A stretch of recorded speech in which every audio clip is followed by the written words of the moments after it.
เมกะเฮิรตซ์จากวัดฝายหินวัดฝายหินตั้งอยู่หลังมหาวิทยาลัยเชียงใหม่ตำบลสุเทพอำเภอเมืองจังหวัดเชียงใหม่ดำเนินรายการด้วยเข้ากับผมพ่อหลวงสว่างธาตุอินจันทร์ประธานเครือข่ายกองทุนแม่ของแผ่นดินจังหวัดเชียงใหม่และ8จังหวัดภาคเหนือวันนี้เป็นวันอาทิตย์ที่2ตุลาคม2565เป็นวันหัวเลี้ยงหมอนเนอะพี่น้องท่านผู้ฟังแล้วก็เป็นวันเสียตัว โอ้คนมาเดียวนี้มันว่ายากมากันเนอะพี่น้องท่านผู้ฟังมันว่ายากพ่ออย่างพ่อการพ่องานนี่หน้าที่ที่ต้องทำมันเป็นชีวิตที่ต้องมีความสัมพันธ์กับอาชีพบางทีวันบดีสักหน่อยพี่น้องท่านผู้ฟังแต่ว่าเพิ่นว่างวันนั้นวันอื่นบ่ว่างเลยผมจะทำวันเนี้ย โอ้ว่าจัดเนี่ยเขาอธิบายอย่างใดก็ได้เพราะวันอื่นเพิ่นบ่ว่างละว่างวันเนี้ยผมจะทำวันเนี้ยและช่วงเจ้าผมก็มีภารกิจมีแขก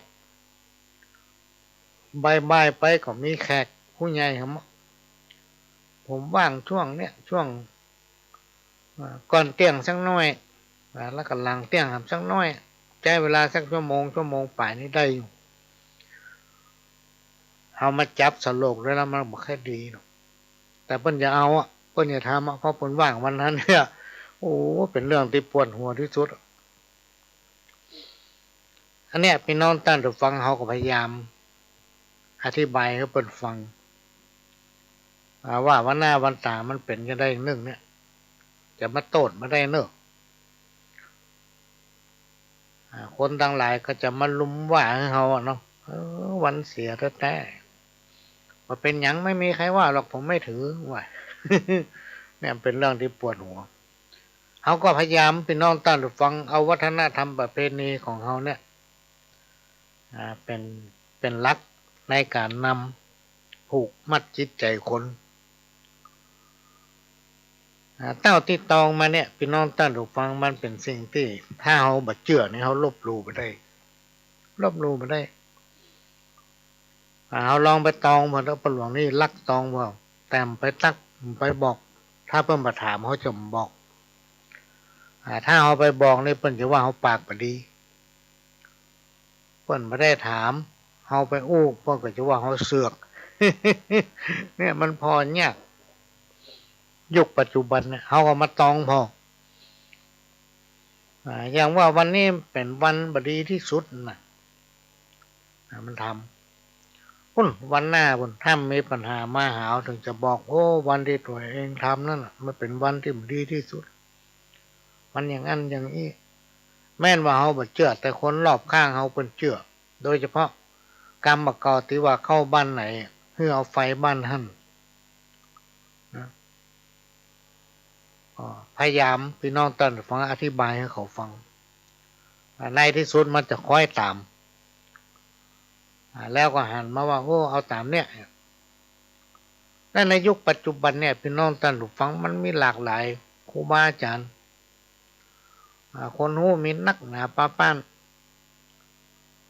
เป็นสิ่งที่น่าเป็นห่วงเหมือนกันโดยเฉพาะตำราหลายๆตำราเนี่ยวางขายไปทั่วแต่ละตำราก็ไม่ใช่เหมือนกันนะ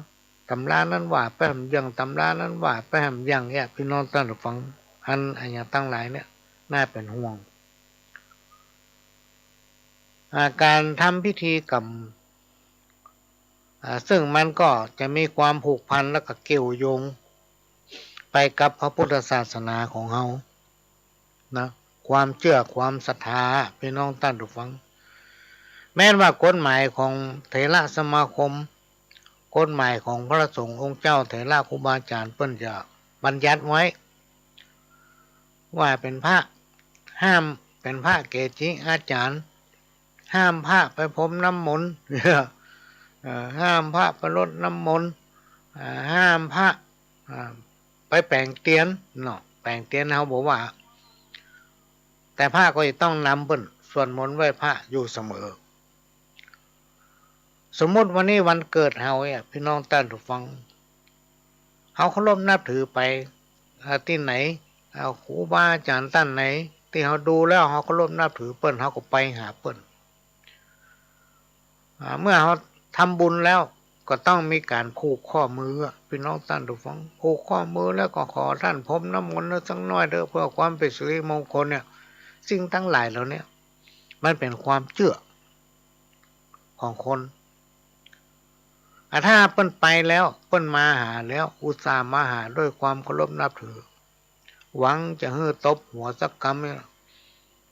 เอาน้ำมนต์ผมฮื้อสักหน่อยเพื่อความเป็นสิริมงคลผูกข้อมือฮื้อเพื่อความเป็นสิริมงคลกับตัวเก่าในโอกาสวันคล้ายวันเกิดมาแต่ถ้าเอาบัดตอบสนองพี่น้องท่านผู้ฟังทำกรรมมันก็ไม่อยากไปละเรื่องไปทางอื่นเนี่ยถึงว่ามันมีความผูกพันกันพิธีอย่างหลายๆอย่างเนี่ยพี่น้องท่านผู้ฟังอย่างเต้าทั้งสี่เนี่ยเวลาจะมีงานทำบุญที่ไหนก็จะมีการบอกกล่าวเป่าเทวดาก็คือเต้าทั้งสี่เนาะงานทำบุญทุกชนิดบริเวณแม้ทั้งวัดทุกวัดเวลาจะมีการงานใหญ่ก็จะต้องมีการปูชาเต้าทั้งสี่แจ้งให้เต้าจตุโลกบาลได้รับรู้ขึ้นต้นสักเกก็คือจุมนุมเทวดาตึงฟ้าตึงดินมารวมกันทั้งหมดและทำอันหนึ่งที่ละลืมมาได้ก็คือเสื้อวัดและก็จะประกอบไปด้วยครูบาอาจารย์นะจิตวิญญาณที่เป็นคุ้มของรักษาเป็นเตปาอารักษาสถานที่วัดวาอารามแห่งนั้นอันเนี้ยลืมมาได้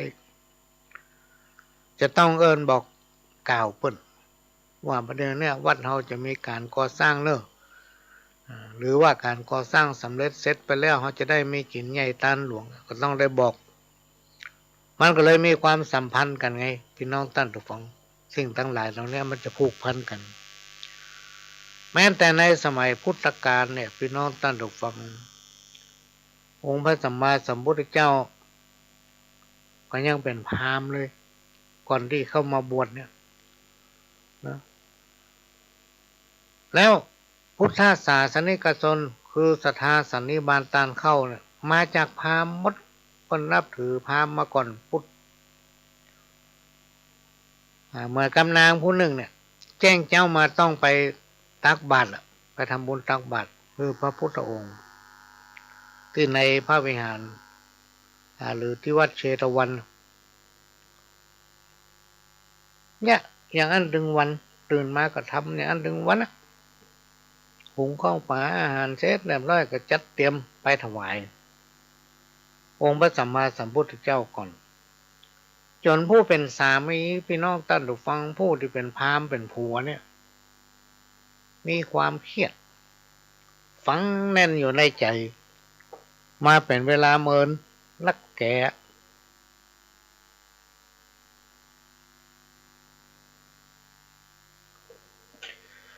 ก็คิดว่ากูเป็นคนยากการทำงานถึงวันหน้าดำกำเศร้าทำเข้าป่าอาหารเสร็จแทนที่จะฮือเฮากินก่อนครับเอาไปทานพระพุทธเจ้าเอาไปส่งเอาไปถวาย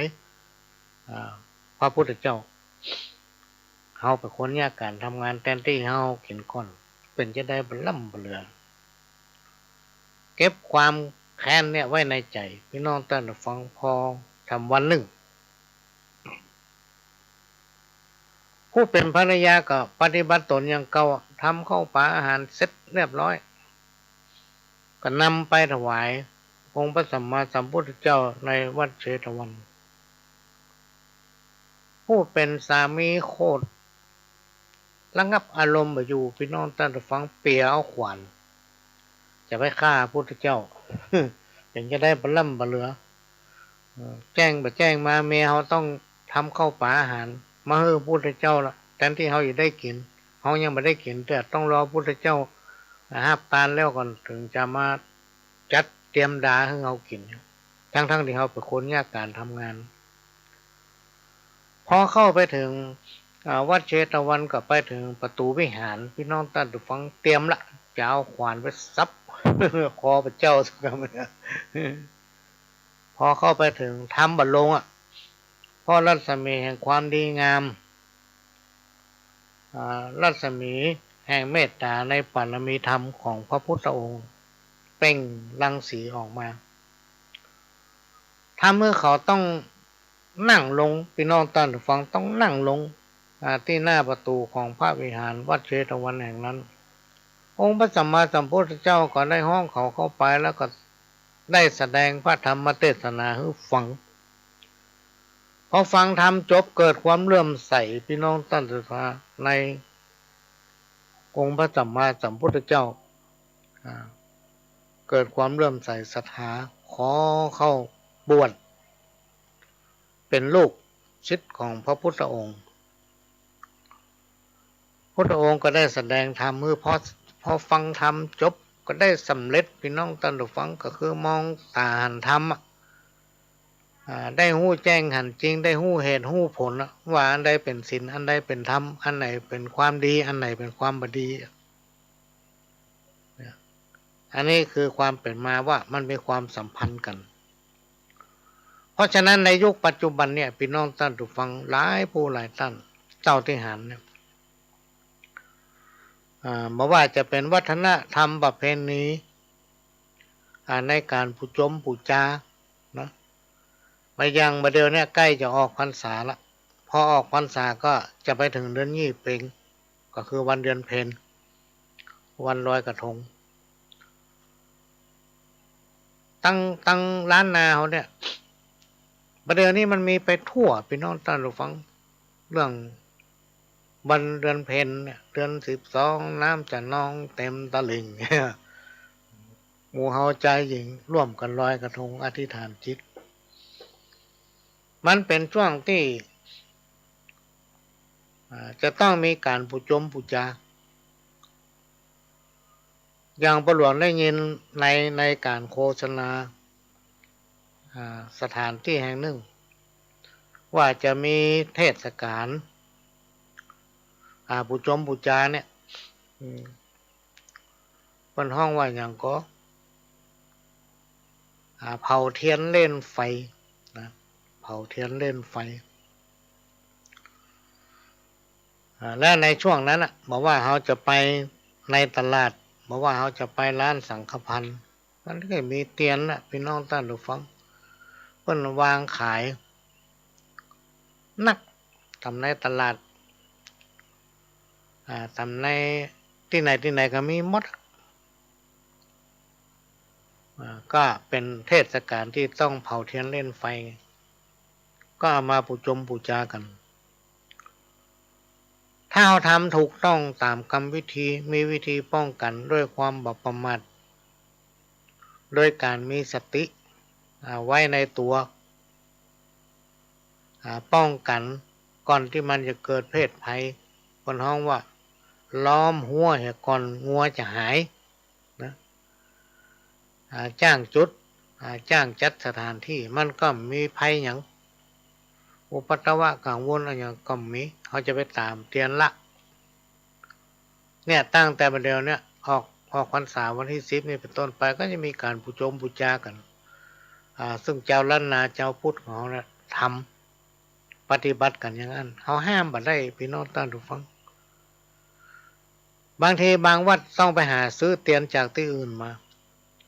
มาไว้เพื่อสนองศรัทธาโอ้หลวงพ่อหรือว่าท่านอาจารย์ขอปูจาเตียนสักชุดเลยถ้าเพิ่นไปหลายๆเตื้อมาได้เพิ่นก็บ่ค่อยไปละสิ่งทั้งหลายเราเนี่ยมันเป็นความเชื่อความศรัทธาพี่น้องท่านผู้ฟังเขาห้ามบ่ได้นอกจากเขาจะกำชับว่าอย่าประมาทเน้อ จะเอาไปตามไปเลยเนอะมันจะไม่เนี่ยลองสังเกตหันข่าวเนอะหลายพื้นที่หลายๆท่านต้องเสียเข้าเสียของเนื่องจากว่าไฟไหม้จากการที่ตามเตือนละไว้โดยมีความเชื่อว่าทุกคนพี่น้องท่านผู้ฟังไม่ว่าจะเป็นสถานตายกตายายกาพ่อแม่ผู้เฒ่าผู้แก่หรือคนหนุ่มคนกำต่างก็เป็นผู้ที่มีมันสำนึกเป็นปาดเป็นคนหู้เหมือนกันหมดอันอย่างตั้งหลายที่มันเกิดขึ้นถึงวันเนี่ยในทางบดีด้วยความประมาทความหลงลืมตัวความลาสาเลินเล่อถ้าเรามีสติพี่น้องท่านผู้ฟังปัญญามันเกิดเพราะฉะนั้นถ้าเราประมาทแห่ยังพี่น้องท่านผู้ฟังอันยังมันต้องเกิดขึ้นด้วยความเชื่อความศรัทธาและมีสติปัญญาใจประสบการณ์ของชีวิตปฏิบัติแต่ในสิ่งที่ดีๆอันนี้เป็นสิ่งที่เราห้ามกันมาได้ในสังคมยุคปัจจุบันเนี่ยพี่น้องท่านผู้ฟังมีความจำเป็นที่เราต้องหลายจะต้องทำให้ชีวิตของเราใหม่อยู่เสมอเป็นต้นว่าอู้ดีคิดดีและก็จักจวนบุตรลูกเต้าเหล่าหลานคนในครอบครัวของตัวเก่าทำดีเพราะชีวิตของคนเราทุกคนที่อยู่บนโลกนี้เหมือนยืนอยู่บนโรงละครเป็นโรงละครที่ยิ่งใหญ่คือละครแห่งความจริงเป็นละครแห่งชีวิตวันเนี่ยพี่น้องท่านผู้ฟังเขาอยู่กับความจริงเหมือนกับเขากำลังอยู่บนโรงละครแห่งชีวิตนั่นแหละเมื่อเขาอยู่กับความจริงพี่น้องท่านผู้ฟังเขาจะเป็นหลงตนเองถ้าเขาบรรลุมลงตัวเก่านะบอกว่าจะอยู่ในสถานะใดก็จงแสดงตนให้ถูกต้องตามหน้าที่ของตนเองพึงระลึกอยู่เสมอว่าอันยังทุกอย่างในโลกนี้มันบัดจีรังยั่งยืนต้องทำหน้าที่ของตนเองนะทำอันอย่างที่มันดีๆแข่งขันกับตนเองมีการพัฒนาตนเองอยู่ตลอดพอตัวเองอยู่ตลอดบัดนี้มองข้าม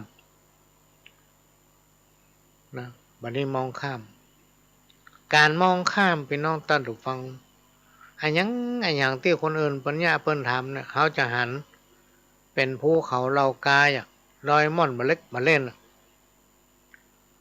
แต่สิ่งที่ตัวทำมองมาหันพ่อมาหันไม่ว่าจะเป็นความผิดพลาดบางทีใหญ่หลวงก็น่าแต่พ่อมาหันอันเนี้ยพี่น้องท่านผู้ฟังถ้าเขาบ่ลืมตัวเขาทำตามหน้าที่ของเขาเริ่มไปเบียดคนนั้นคนนี้นะคิดในสิ่งที่ดีๆอู้ในสิ่งที่ดีๆจักชวนลูกเต้าเหล่าหลานคนที่เขาฮักทำความดีมันก็จะทำให้เกิดความเจริญงอกงามขึ้นในสังคมชุมชนพี่น้องท่านผู้ฟังเขาจะไปเอาเปรียบกันแย่หยังเขาจะไปชิงดีชิงเด่นกันแย่หยังนะเพราะในโลกมนุษย์ของเราเนี่ยพี่น้องท่านผู้ฟังในโลกของความเป็นคนเนี่ยบนผืนแผ่นดินเนี่ยบ่มีไผยิ่งใหญ่ไปกว่าไผเท่าเดียวกันหมดพี่น้องท่านผู้ฟังเพราะเขาเป็นมนุษย์เดินดินนะถ้าเขาต้องการเหนือกว่าเปิ้นคนอื่นพี่น้องท่านผู้ฟังจะเนี่ยใดให้มันเหนือเปิ้นคนอื่นหมด ท่านลองนึกครูบาอาจารย์เปิ้นอุปมาเปรียบว่าเหมือนเฮาไปพอต้นไม้เนาะเฮาว่าต้นไม้ต้นนี้ใหญ่เหรอเปิ้นงามเหรือเปิ้นสูงเหรือเปิ้นไปตามหน้าเตียวไปปะปะต้นไม้หำตัวก็ซ้ำใหญ่หำเนี่ยซ้ำงามเนี่ยพี่น้องท่านผู้ฟังบางทีเฮาคิดผิดว่าสิ่งที่เฮาทำเนี่ยมันถูกต้องแล้วสิ่งที่เฮาคิดนี่มันเหมาะสมแล้วแต่เฮาไปฟังเปิ้นผู้ที่เปิ้นมีประสบการณ์ผู้ที่เปิ้นมีความรู้ผู้ที่เปิ้นมีจิตใจเป็นศีลเป็นธรรมเปิ้นพอละอันเนี้ยมันถูกมันมาแม่นมันมาใจอันเนี้ยพี่น้องท่านผู้ฟังเขาจะไปเข้าข้างตัวเก่าเขาจะต้องบ่ยอมแพ้กิเลสและตระหนักคิดอยู่เสมอว่าในโลกของความเป็นคนเนี่ยมันมีใครจะดีไปกว่าใครสักคนนะพี่น้องท่านผู้ฟังอันนี้ก็นำมาฝาก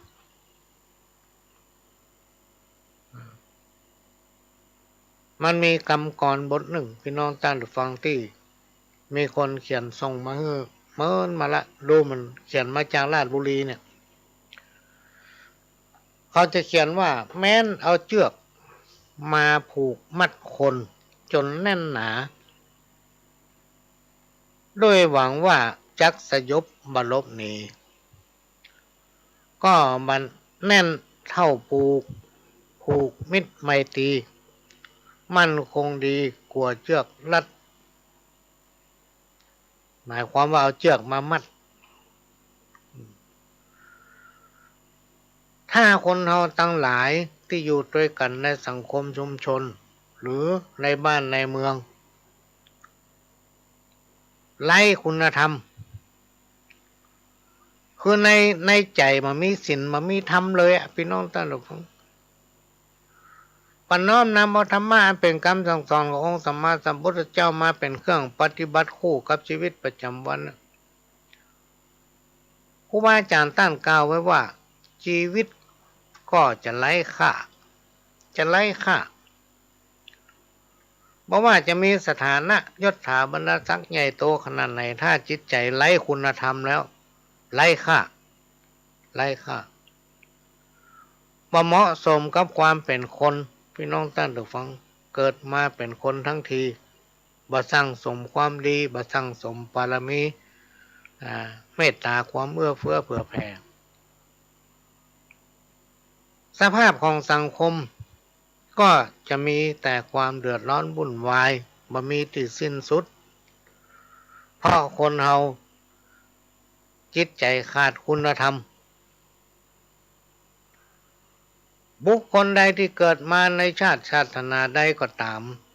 บอกว่าท่านจะนับถือศาสนานั้นๆซึ่งบ้านเมืองของเฮานั้นเปิดกว้างแล้วแต่ใครจะนับถือศาสนาใดเพียงขอให้ร่วมกันปฏิบัติอยู่ในความดีงามเพื่อยึดเอาหลักคำสอนมาเป็นพื้นฐานสำคัญแล้วนำมาปฏิบัติคู่กับชีวิตพี่น้องท่านผู้ฟังการดำเนินชีวิตของคนเฮาบอกว่าไผจะนับถือศาสนาใดหลักคำสอนเปิ้นจะสอนเพื่อยึดมั่นในการทำความดีเพราะการทำความดีนั้นจะทำให้คนเฮาอยู่ร่วมกันอย่างสันติสุขการแผ่เมตตาคือการตั้งอกตั้งใจการเปิดใจของคนเฮากว้างขวางไร้พรมแดนแสดงความปรารถนาดีต่อสรรพสิ่งตลอดจนถึงเตปาอาหักธรณีเจ้าตี้ผีบ้านผีเฮือนไร่นาและสวนวัดวาอารามและก็พูดผีปีศาจรวมไปถึงจิตวิญญาณของบรรพบุรุษเป็นต้นว่าปู่ย่าตายายพ่อแม่ญาติกาพี่น้องทั้งหลายที่เพิ่นล่วงลับดับขันไปหมดแล้วเพราะว่าเขาผู้นั้นจะเกิดมาเป็นมนุษย์หรือว่าสัตว์ หรือไปอยู่ในเชื้อชาติศาสนาใดก็ตาม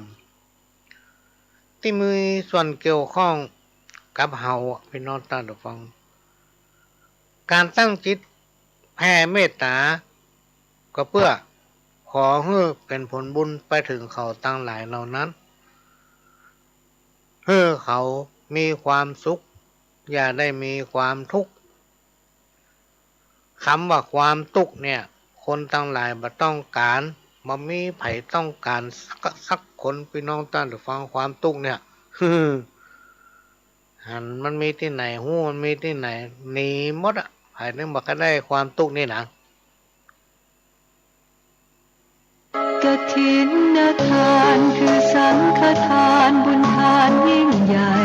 1 เดือนข่าวสารเพื่อการประชาสัมพันธ์ขอเชิญชวนศรัทธานักศีลนักบุญทั้งหลายร่วมงานทำบุญทอดกฐินสามัคคีของวัดร้องอ้อตำบลสันพิเชื่ออำเภอเมืองจังหวัดเชียงใหม่ตรงกับวันอาทิตย์ที่6 พฤศจิกายนพุทธศักราช2565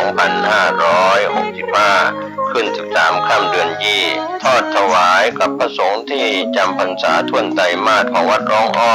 เวลา 9:30 นาทีเป็นต้นไปขอเชิญชวนร่วมงานบุญกฐินสามัคคีของวัดร้องอ้อตำบลสันพิเชื่ออำเภอเมืองเชียงใหม่จังหวัดเชียงใหม่ตรงกับวันอาทิตย์ที่6 พฤศจิกายน 2565ช่วงเช้า 9:30 นาทีได้บุญได้กุศลโดยพร้อมเพรียงกันเวลาสร้างมนุษย์สมบัติสวรรค์สมบัตินิพพานสมบัติพร้อมพูดสักก็ขอใจโอกาสนี้แจ้งประชาสัมพันธ์ขอเชิญร่วมอนุโมทนาบุญเนอะพี่น้องท่านผู้ฟังวัดหลวงอ้อนั้นมีการทอดกฐินมาเป็นประจำทุกปีปีนี้ทางวัดก็จะได้ทอดกฐินสายสามัคคีแถมพี่น้องท่านผู้ฟังเพื่อวัดขาดกฐินก็ได้รับการอนุเคราะห์เมตตาจากพระนายเอียนไว้ให้เป็นประธานในปีนี้และก็เจ้าของผู้จัดการหมู่บ้านพิชดาใกล้ๆกับสี่แยกหลุยก็แจ้งความประสงค์ร่วมเป็นเจ้าภาพเจ้าสถาเหมือนกันเพื่อจะได้นำปัจจัยที่ได้จากการทอดกฐินในวันที่6 พฤศจิกายน 2565นั้นมาทนุบำรุงวัดพี่น้องท่านผู้ฟังทางเจ้าวาดก็จะได้นำบูรณะปฏิสังขรณ์ในส่วนที่มันลุมันพังในส่วนที่มันทรุดโทรมเพื่อเมื่อมีปัญหาในอนาคตก็เดี๋ยวกับฝนตกก็เดี๋ยวกับแดดออกก็เดี๋ยวกับฝนตกก็เดี๋ยวกับลมเนี่ยพี่น้องท่านผู้ฟังให้สังเกตหันว่าช่วงที่มีพายุเข้ามาเนี่ยเป็นอาทิตย์ที่ผ่านมาเนี่ยโอ้มีน้ำท่วมน้ำทุน้ำถางดูข่าวตะคืนเนี่ยใจอ่อนมดพี่น้องท่านผู้ฟังหลายบ้านอยู่บ้านตัวเก่าไปได้น้ำพอจะท่วมมิดหลังคาได้แต่พายเรือมาแวดบ้านตัวเก่าร้องห่มร้องไห้เหมือนกับนับหนึ่งใหม่พี่น้องท่านผู้ฟังหลายๆผู้หลายๆท่านน้ำท่วมเป็นเดือนศาสนาวัตถุถาวรวัตถุอย่างต่างๆเนี่ยเมื่อที่เราได้ติดตามข่าวอย่างเชียงใหม่เขาเนี่ยมีถึง2 เจดีย์แถมน้ำหนึ่งประตูเมืองที่ต้องผุพังด้วยภัยธรรมชาติก็คือฝนตกมันก็รายการก่อนหน้าของประหลวงเนี่ยพี่น้องท่านผู้ฟังเพิ่นเอาความจริงมาอู้ก็คือว่าสมัยในพุทธกาลสมัยก่อนเนี่ยหลายร้อยปีที่ผ่านมาเนี่ยมันไม่มีปูนซีเมนต์อย่างเฮาเนาะในยุคปัจจุบันเวลาจะทำการก่อสร้างอย่างที่มันมีสถาปนิกมาออกแบบพี่น้องท่านผู้ฟังโอ้ใส่ไส้เล็กเส้นมาเล่นเทปูนเทคนเดียวย่ำมั่นใจไปเอาคอนกรีต เอาหงโม่ปูนพุ่นเป็นบรรทุกรถบรรทุกปูนมาเป็นลายกันนะเอามาเทเล็กนี่เส้นมาเล่น เป็นหลายพันปีก็ไม่เป็นหยังแต่สมัยก่อนนั้นน่ะเมื่อหลายร้อยปีผ่านมาพี่น้องท่านผู้ฟังมันใจมีปูนซีเมนต์ใจรถซีแพ็คมีริงปัจจุบันเนาะเพิ่นก็เอาดินกีก่อกันขึ้นเอาปูนอย่างดีก็เอาขี้เปอะพ่องเอาปูนขาวพ่องพออายุมันเมินไปมันเก็บกักน้ำไว้พี่น้องท่านผู้ฟังถ้ามันหัวที่ไหนมันเก็บกักน้ำไว้ที่หั่นมันก็สามารถพังทลายได้ตามอายุกาลอันเนี้ยทางวัดก็จะได้นำเอาปัจจัยที่ได้จากการทอดกฐินเนี่ยมาทนุบำรุงในส่วนที่มันเป็นอันตรายในส่วนที่มันดูแล้วมันเหมาะสมเพื่อให้ขวงแก้วทั้งสามหรือวัดซึ่งเป็นหัวใจของพุทธศาสนาเนี่ยพี่น้องท่านผู้ฟังเป็นหัวใจของศาสนาพุทธเขาเนี่ยคือมันมั่นคงแล้วก็ถาวรมีความยั่งยืนเป็นที่ฝึกใจของเยาวชนทางด้านศีลธรรมเขาจะสังเกตเห็นว่าทุกวันพระเนี่ยทางวัดจะมีการอบรมจะมีการเทศน์น้ำฟังธรรมเนี่ยพี่น้องท่านผู้ฟังบางที่บางแห่งก็มีการปฏิบัติการทำบุญเนี่ยมันบัดเสียหลายพี่น้องท่านผู้ฟังมันบัดเสียหลายบางผู้บางท่านยังมีสตังค์ไปนั่งกินร้านอาหารเสียเงินเป็นพัน2,000แต่เราทำบุญ10 บาท20 บาทมันบัดเสียไปไหนในที่สุดมันก็เป็นผลบุญมาถึงตัวเราเพราะฉะนั้นในโอกาสที่เราจะทำบุญกฐินสายประจำปี2565ที่วัดหนองอ้อนี้ก็ขอเชิญพี่น้องท่านผู้ฟังได้ร่วมอนุโมทนาตามกำลังต่อใดก็แล้วแต่กำลังของท่านมีทำแล้วตัวเองบ่เดือดร้อนแล้วถ้าไผ่แปลงต้นกฐินสายมาสักต้นนึงนะแจ้งมาทางพ่อหลวงเนี่ยพ่อหลวงจะมีของชำร่วยให้เป็นตะกุดกล้าขายดีที่แรกว่าจะเอาไปฝากทางวัดทางพระอาจารย์เจ้าอาวาสเพิ่นบอกกวมพอแจกกลัวไปแจกแล้วมันได้กันมาครบอีดูเปิ้นเพราะฉะนั้นก็เลยว่าเป็นเนี้ยเดี๋ยวพ่อจะให้คนที่ฟังรายการของพ่อก็แล้วกันมันกล้าขายดีพี่น้องท่านผู้ฟังก็ลองเอาไปใจพออันนี้ก็มาแจ้งให้ฮู้พี่น้องท่านผู้ฟังก็กำลังรับฟังรายการสาระสัปปะร้อยอันปันเรื่องโดยก้าวกับผมพ่อหลวงสว่างธาตุอินจันทร์ประธานเครือข่ายกองทุนแม่ของดินจังหวัดเชียงใหม่จากสถานีวิทยุกระจายเสียงพระพุทธศาสนาแห่งชาติและสังคมขึ้นเพื่อการศึกษาพระพุทธศาสนาและวัฒนธรรม FM 104.50 เมกะเฮิรตซ์วัดไฟหินและก็ได้รับการอนุเคราะห์เมตตาจากท่านผู้อำนวยการสถานีวิทยุขึ้นพัฒนาคุณภาพชีวิต FM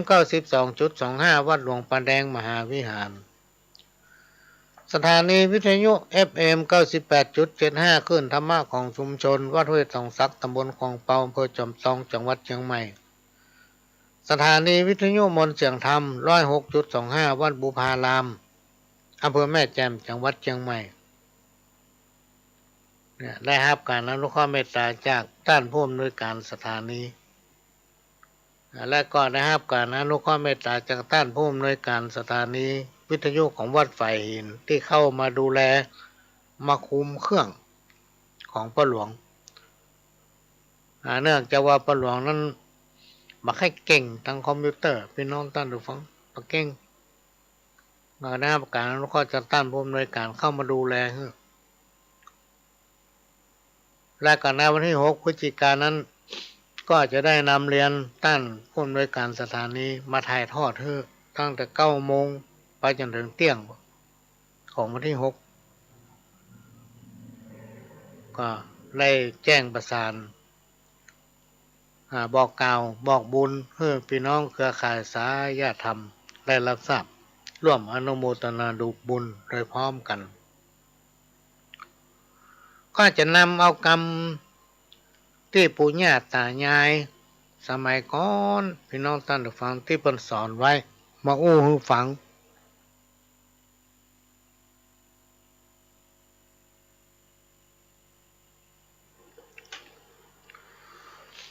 คนแตะก่อนเนี่ยคนเฒ่าคนแก่พ่อแม่ครูบาอาจารย์เพิ่นจะบอกลูกสอนหลาน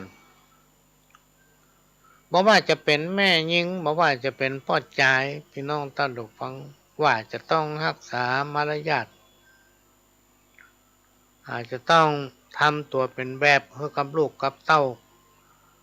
อาจจะต้องทำตัวเป็นแบบให้คนในครอบครัวจะต้องเป็นคนดีของครอบครัวเป็นคนดีของวงตระกูลเอาพี่น้องเป็นคนดีอย่างใดเป็นต้นว่าหนึ่งไฟในอย่านำออกสองไฟนอกอย่านำเข้าสามจงให้ปันสิ่งของแก่คนที่ควรให้สี่บ่ควรให้ปันสิ่งของแก่คนที่บ่ควรให้นะห้าควรนั่งให้เป็นสุขหกควรนอนให้เป็นสุขเจ็ดควรกินให้เป็นสุขแปดควรนอบน้อมเทวดาในบ้านข้อหนึ่งไฟในอย่านำออกมีความหมายว่าอย่านำเอาเรื่องภายนอกบ้านของตนเองไปให้เปิ้นคนอื่นฟังเรื่องภายในครอบครัวของตนเองเนี่ยจะนำไปให้เปิ้นคนอื่นฟังเนี่ยหยังมันเป็นเรื่องภายในครอบครัวของตนเองไปไผจะมาช่วยตนเองได้เนี่ยเปิ้นถึงห้ามว่าไฟในอย่านำออกข้อที่สองไฟนอกอย่านำเข้าหมายความว่าอย่านำเอาเรื่องตั้งนอกที่เป็นเรื่องบดีเข้ามาในบ้านหรือเอามาในบ้านดีบดีก็อาจจะกลายเป็นเหตุ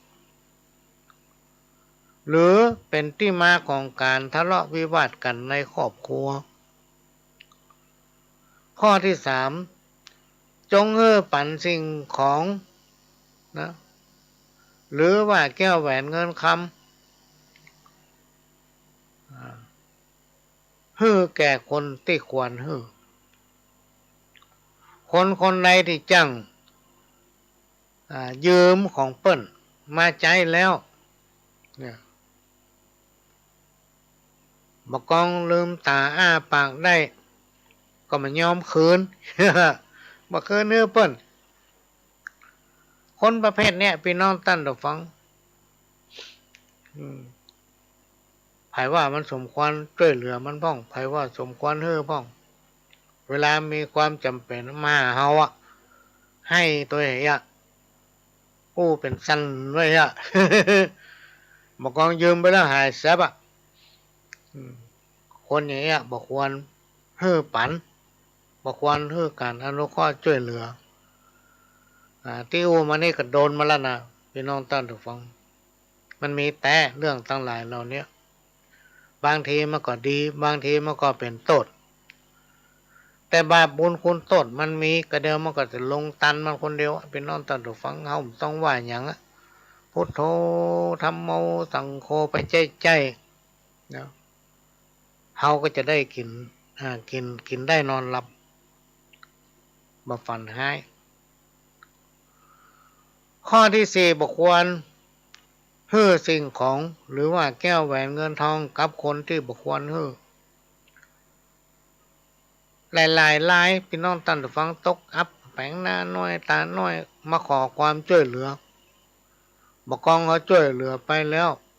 บ่ยอมบ่ยอมคืนเหมือนกับข้อที่ว่าตะเกียห้องกระแปงลืมนี่ห้องบ่ลืมธรรมดาเฮาทำประคอมันเหงาเราเฮาเฮาเลยกลายเป็นคนเหงาไปเนี่ยอันนี้พี่น้องตั้งฟังข้อที่สี่ขอมันเหงาเราเฮาทำดีได้เพี้ยไปเถอะ ข้อที่ห้าควรนอนให้เป็นสุขถ้าเป็นลูกหญิงหรือว่าลูกสะใภ้เนี่ยพี่น้องท่านผู้ฟังคนเฒ่าคนแก่บอกว่าบัดนี้นอนก่อนพ่อผัวแม่ผัวหรือนอนก่อนผู้เป็นพ่อเป็นแม่ของสามีสมมติว่าเราไปเป็นลูกไปลูกหญิงเปิ้นนะแต่ถ้าเป็นลูกเขยหรือลูกชายก็เหมือนกันนะพี่น้องท่านผู้ฟังก็บัดนี้นอนก่อนพ่อเมียแม่เมียอันใดที่ควรเนี่ยควรทำก็ให้รีบทำนะอันใดที่ควรเพี้ยวก็เพี้ยวทำอันยังให้มันเรียบร้อยเหี่ยก่อนแล้วก็อาบน้ำแล้วก็นอนข้อที่หกกินให้เป็นสุขหรือว่าควรกินให้เป็นสุขถ้าเป็นลูกสะใภ้หรือว่าลูกหญิงก็บอกควรกินข้าวหรือกินอะไรยังก้อนพ่อผัวแม่ผัวถ้าเป็นลูกเขยหรือว่าลูกอ้ายหลานใจพี่น้องท่านผู้ฟังก็บอกควรจะกินข้าวหรือว่ากินอะไรยังก้อนพ่อเมียแม่เมียก่อนพ่อเฒ่าแม่เฒ่าจะไปหั่นแก้กินจะไปกลัวเสียเปรียบพ่อเมียแม่เมียจะไปกลัวเสียเปรียบพ่อเฒ่าแม่เฒ่าอันนี้ข้อที่หกข้อที่เจ็ดควรอ่อนน้อมต่อเทวดาในบ้านเทวดาในบ้านก็คือพ่อเมียแม่เมียพ่อผัวแม่ผัวพ่อวิแม่วิ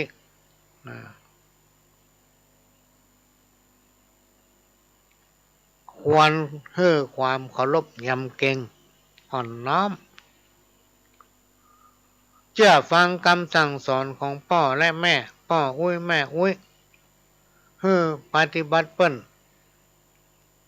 ให้เปิ้นได้มีความสุขพ่อแม่พ่ออุ้ยแม่อุ้ยท่านเป็นเทวดาในบ้านนะอันนี้คือข้อที่เจ็ดถ้าไผ่ผู้ใดประพฤติปฏิบัติดังที่ได้กล่าวมานี้โบราณอาจารย์ท่านได้กล่าวไว้ว่าจักอยู่เย็นเป็นสุขหิมาก้าขึ้นอายุมั่นยืนยาวกว่า100 บอกอันนี้เป็นกรรมที่ปู่ย่าตายายพ่อมอนแม่มอนพ่อแม่ครูบาอาจารย์เพิ่นเอามาสอนเอามาอู้หูฟังเอามาสอนผัวสอนเมียหรือคู่บ่าวคู่สาวหรือคนที่จะมาอยู่ด้วยกันใหม่และก็มีกรรมหนึ่งพี่น้องท่านผู้ฟังที่คนสมัยโบราณเนี่ยเพิ่นถือขนาดเพิ่นว่าปากของคนเฮาทั้งหลายเนี่ยเป็นเอกเลขเป็นโทหนังสือเป็นตีผู้ใดมีปัญญาบ่เสียหลายถ้าหู้นักนะบ่มีปากลำบากกายมีอุบายแต่อู้บ่เป็นก็ป่วยกันถึงเป็นครูรู้วิชาปัญญามากบ่ฮู้จักใจปากถึงจะมีความรู้มากก็เปล่าได้รสพระธรรมคำสอนเป็นเสมือนน้ำทิพย์สะล้างความเศร้าโศกหรือว่าขจัดความมองจิตมองใจพระสงฆ์องค์เจ้านั้นทำหน้าที่เป็นเหมือนจิตแพทย์คอยเยียวยารักษาโรคทางใจวัดวาอารามเป็นสถานที่สงบกันไผได้ไปพักไผได้ไปวัดไปวาม่วนองม่วนใจพี่น้องท่านฟังหรือว่าได้ทำจิตใจสงบนั่นเองจะทำมันยังก็จ้างถ้ามีคนติ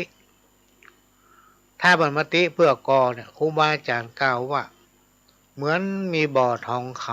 ำนะเหมือนมีบ่อทองค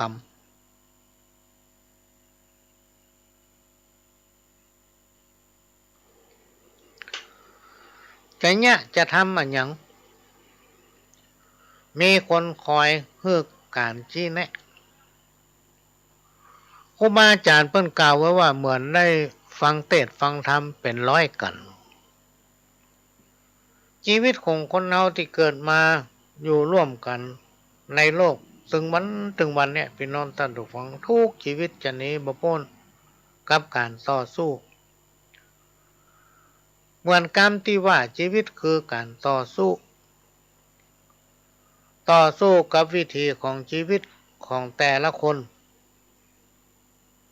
ที่หันก็คือต่อสู้กับภัยธรรมชาติต่างๆที่เฮาทุกคนจะต้องหนีบ่พ้นการต่อสู้ของคนเฮาแถมประการหนึ่งคือการต่อสู้กับมนุษย์ด้วยกันบ่ว่าจะเป็นการต่อสู้ทางด้านความคิดและปัญญาประการที่สุดก็คือการต่อสู้กับเหตุการณ์ประจำวันของคนมนุษย์ทุกชีวิตต่างจะต้องได้พบทุกชีวิตจะต้องได้ปะแต่ว่ามันจะแตกต่างกันน้อยพี่น้องท่านผู้ฟังความปฏิทั้งหลายเหล่านี้แตกต่างกันไปสรุปแล้วมันถึงหนีพ้นสักคนมันถึงจะปะสิ่งดีสิ่งบดีเนี่ยอยู่ที่เราจะใจสติปัญญาของเราแก้ไขปัญหานั้นๆอุปสรรคต่อการพัฒนาที่มีอยู่ในสังคมเราถึงวันเนี้ยหนึ่งมีคนหันแก่ตัวสองเฮาเป็นผู้นำแต่จะเนี่ยอันยังก็เก่งกลัวต่ออำนาจของผู้ที่มีอำนาจเหนือกว่าเฮาข้อที่สามในสังคมชุมชนนั้นขาดความสมัครสมานสามัคคีข้อที่สี่ในสังคมชุมชนนั้นมีคนที่ถือทิฐินักนะข้อที่ห้าในสังคมชุมชนนั้นมักจะมีคนที่คอยตำหนิคนอื่นเปิ้นเนี่ยดีก็มันก็ว่าให้นะเปิ้นเนี่ยอันยังบ่ถูกใจมันก็ว่าบ่ดีไปหมดนี่เนาะ ข้อที่หกในสังคมชุมชนนั้นมีคนสงสัยตลอดนะคนประเภทที่สงสัยตลอดเนี่ยพี่น้องท่านผู้ฟังมันมีนักนะเป็นต้นว่าคนที่คำกล่าวผมว่างัวสันหลังวะเนี่ยนะงัวสันหลังวะมันจะมองเปิ้นไปในทางลบหมดเพราะคิดว่าเปิ้นเหมือนตัวเก่าไงเพราะตัวเก่าเป็นโคสันหลังวะ ถ้ามีคนอย่างเอี้ยนักพี่น้องท่านผู้ฟังในที่สุดมันก็จะแย่งกันเป็นใหญ่นะยิ่งถ้าสังคมใดอ่อนการศึกษาเนี่ยพี่น้องท่านผู้ฟังคนอ่อนการศึกษานี่มันหวังใกล้จะได้อันนั้นอันนี้หรอกมันก็จะทำให้เกิดการแตกแยกในสังคมชุมชนนั้นเพราะฉะนั้นพี่น้องท่านผู้ฟังเขาจะต้องช่วยกันรณรงค์สร้างความสมานฉันท์มีความสมัครสมานสามัคคีอยู่ด้วยกันเหมือนพี่เหมือนน้องนะอยู่ด้วยกันเหมือนพี่เหมือนน้องพี่น้องท่านผู้ฟังอันยังมาให้บดีก็ให้อภัยให้กันนะถึงจะอยู่ด้วยกันหมดเวลามีการมีงานตั้งเหนือตั้งใต้เขาก็ได้ไปปะกันตลอดพี่น้องท่านผู้ฟังจิ้นใดถ้าบัดตายจากกันเนี่ยมันต้องหนีกันบ่พ้นเพราะว่าจะไปที่ไหนตั้งใดอันเพิ่นจะไปว่าโลกนี้มันกลมไงโลกมันกลมไปที่ไหนเดิมถึงปะกันประการสำคัญเลยต้องยอมรับความจริงถ้าเรามีความจริงอยู่ด้วยกันด้วยความจริงและก็มีความจริงใจต่อกันเนี่ยพี่น้องท่านผู้ฟังอยู่ม่วน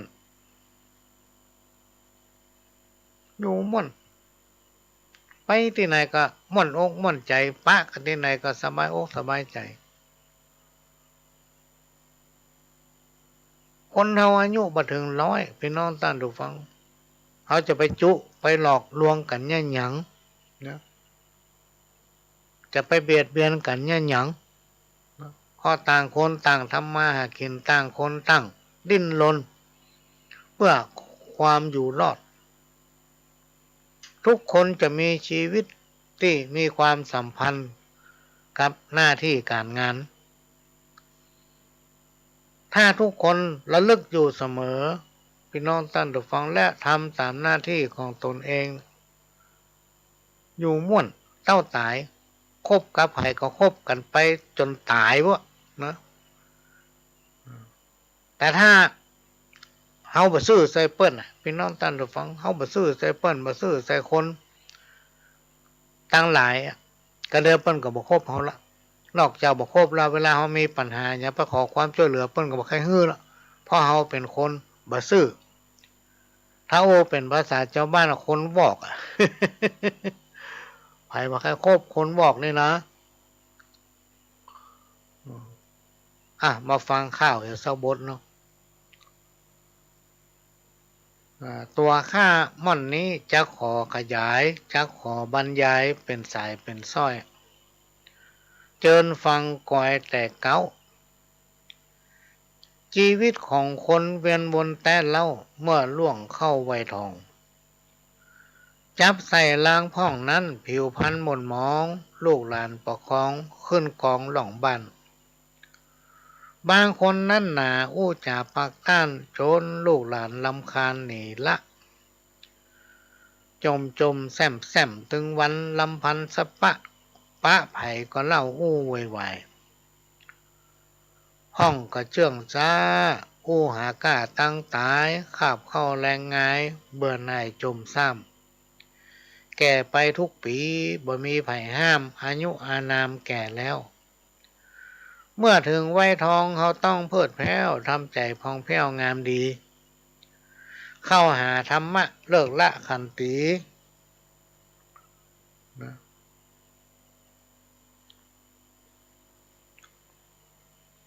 สิ่งที่อัปปีเฮือหนีอย่าใกล้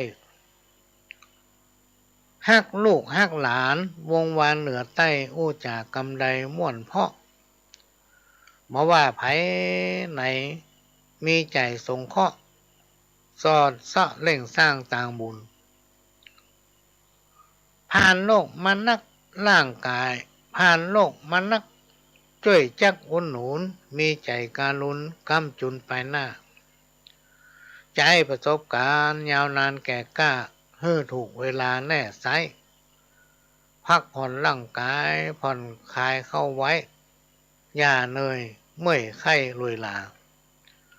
ทุกวันค่ำเจ้าอย่าเศร้าโศกาจักจวนกันมาอู้จ่าปากต้านพบปะสังสรรค์ปะกันตามบ้านมีการมีงานม่วนนักออกกำลังกันเฮือมันคึกคักตามรักถูกต้องอนามัย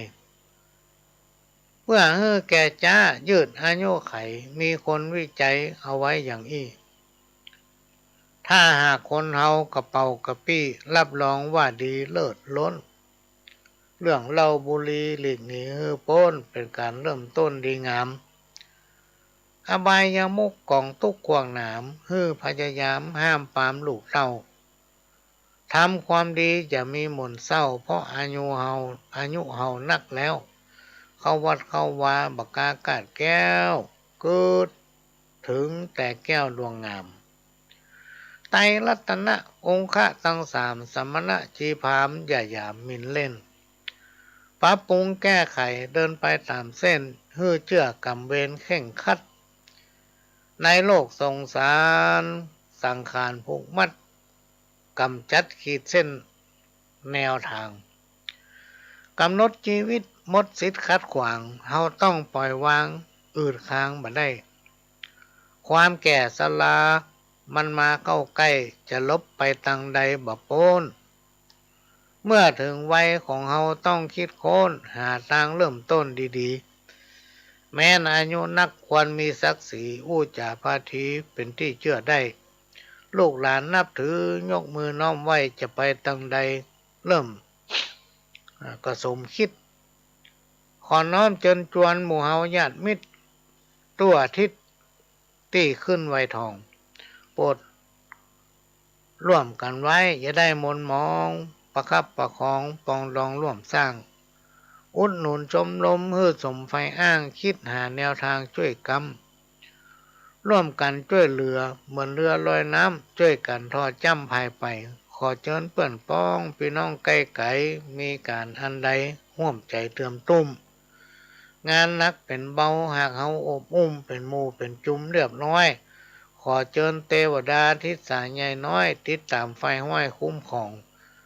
เพื่อมีลาภะโภคะเข้าของทรัพย์สินเงินทองเนืองนองตัวหน้ามีอายุยิ่งชดชื่นเก่งกล้ากำลังวังชาคึกคักไปตั้งใดไผก็ตักประจักษ์ตัวหน้าล้านหนา เนี่ยพี่น้องท่านผู้ฟังคนเฮาก็ให้ทำความดีไว้อย่างที่อู้นะฟังความดีไว้อย่างที่อู้เนี่ยเป็นตัวอย่างแก่ตัวเองเป็นแบบให้กับคนในครอบครัวเป็นแบบให้กับลูกกับหลานพี่น้องท่านผู้ฟังบางผู้บางท่านถามโอ้หมูทำดีปัญญาอย่างเนาะก็ทำไปในเมื่อเขาเกิดมาเป็นคนกับเปิ้นถึงเตื้อพี่น้องท่านผู้ฟังอายุบ่ถึง100ก็บ่ต้องทะเลาะเมาะแว้งกับไผจะว่าจะได้ก็จ้างเหมือนกับกรรมหำกรรมที่มันว่าไผด่าจ้างเตอะเขาว่าเฮาเซอะก็จ้างเขาเนี่ยคะแนนตัวเฮาศีลธรรมบ่เซิงเนี่ยกรรมที่เขาว่ามาพี่น้องท่านฟังพระเก็บมาใส่ใจทำมือเครียดเพื่อปลงวางกินข้าวแล้วก็นอนรับอย่างเดียวก็เดียวคนที่ว่าเฮามันจะอกแตกตายมันจะกัดอกมันตายไปคนเดียวมันบัดนี้แจ้งให้ไผตายบัดนี้แจ้งให้เปิ้นสิบหายพี่น้องท่านฟังมันจะเข้าตัวเก่าลองตองพอเนอะพ่อหลวงอู้ได้เนี่ยพ่อหลวงตองเอาหรอกพี่น้องท่านฟังว่ามันแจ้งเขาตายก็จะมาเถอะถ้ามันได้แจ้งเขามันได้ว่าเขามันเล่าเขาว่าเขาสปาสเปดแล้วมันทำให้มันกินได้นอนรับตุยออกก็จ้างมันเตอะยกให้มันให้คนแล้วสิ่งที่มันว่าเนี่ยเป็นน้องท่านผู้ฟังมันจะเข้าหาตัวเก่ามันหมดนะหมดไม่ต้องห่วงเขาไม่ต้องไปตอบตบมือข้างเดียวมันบัดนังเขาว่าเขาเปิ้นไปใจหูมีเฮาหน้าหู เพราะฉะนั้นคือทำความดีไปถึงวันเป็นแบบให้กับตัวเก่าเป็นแบบให้กับคนในครอบครัวเป็นแบบให้กับลูกกับหลานพอตายไปเขาจะอู้ถึงหรอกโอ้พ่อกูแม่กูนะ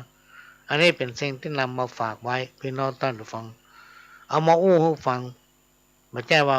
มันอู้ได้อย่างมันดีขนาดไหนนะพี่น้องท่านผู้ฟังอันนั้นเป็นกรรมของคนที่มีสติเป็นคนที่บ่มีปัญญาเนาะเอามาว่าให้เปิ้นก็เอามาอู้ให้ฟังอยากฟังบ่ฟังก็เป็นเรื่องหนึ่ง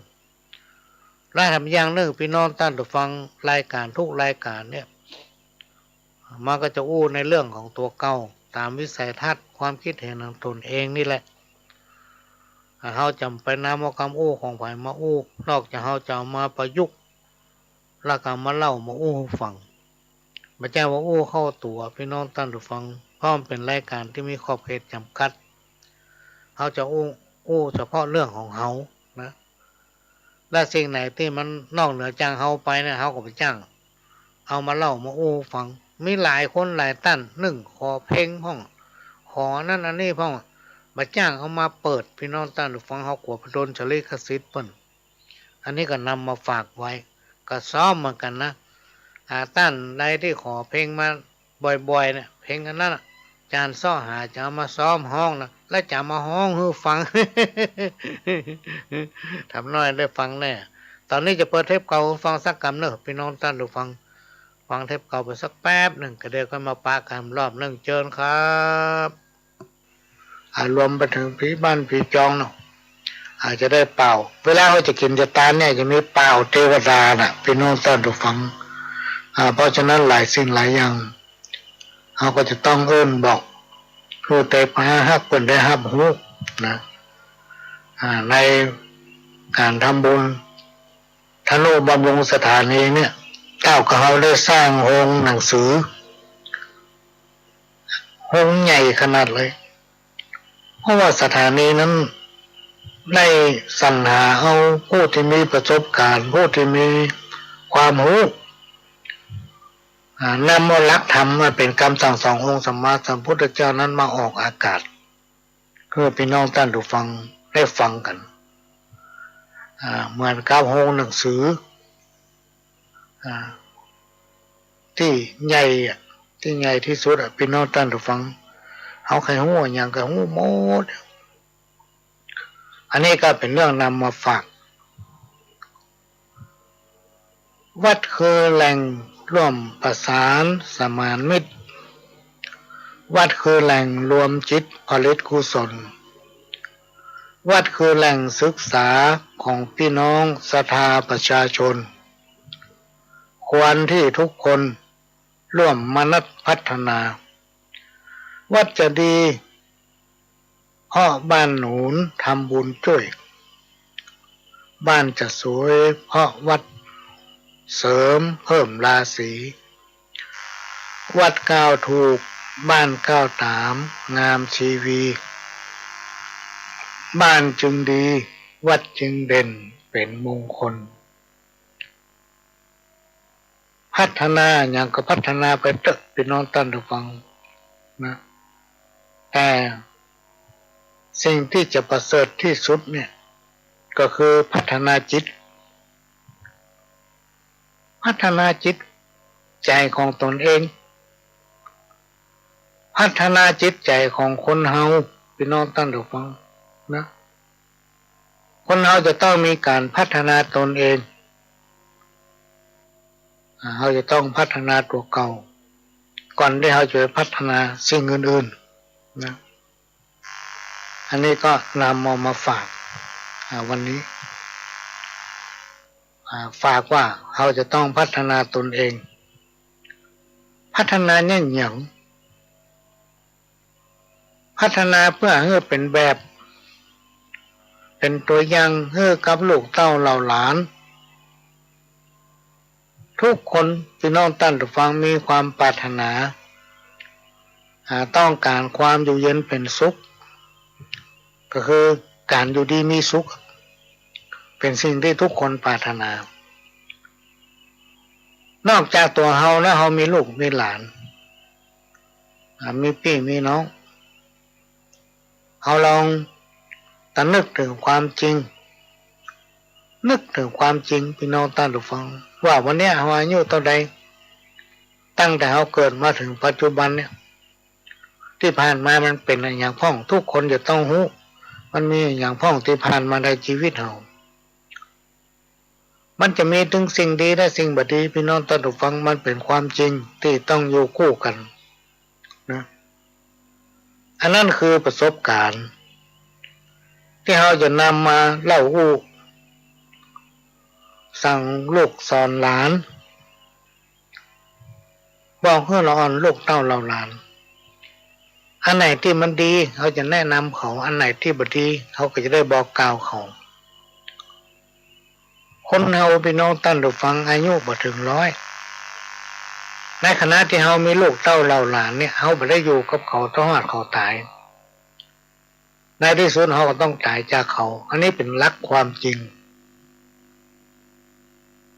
ที่มันเกิดขึ้น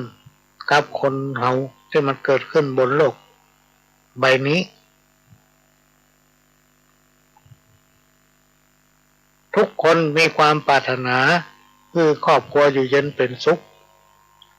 รวมไปถึงลูกเต้าเหล่าหลานอยู่เย็นเป็นสุขเพราะฉะนั้นเราก็จะอาศัยโสภกาสเนี่ยพี่น้องท่านผู้ฟังมาบอกเล่าสู่เขาฟังยิ่งในยุคปัจจุบันเนี่ยมันเป็นสมัยยุคแห่งการพัฒนา อันอย่างทุกอย่างเนี่ยพี่น้องท่านผู้ฟังมันก้าวไกลไปตามยุค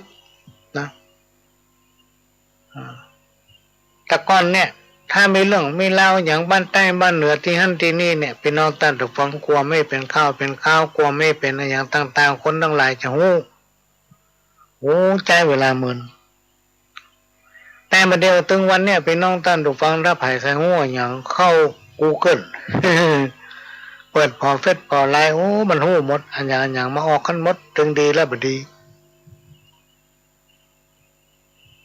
ยิ่งถ้าเอามันนึกถึงวัฒนธรรมประเพณีมันนึกถึงศีลถึงธรรมมันน้อมนำเอาธรรมะอันเป็นคำสั่งสอนองค์พระสัมมาสัมพุทธเจ้าโดยเฉพาะศีล5 ข้อเนี่ยอันเป็นหลักธรรมะขั้นพื้นฐานของคนเฮาที่สมควรที่ต้องนำปฏิบัติแล้วพิจารณาอยู่เนืองข้อกฎหมายนะพี่น้องท่านผู้ฟังมันมีเป็นหมื่นเป็นพัน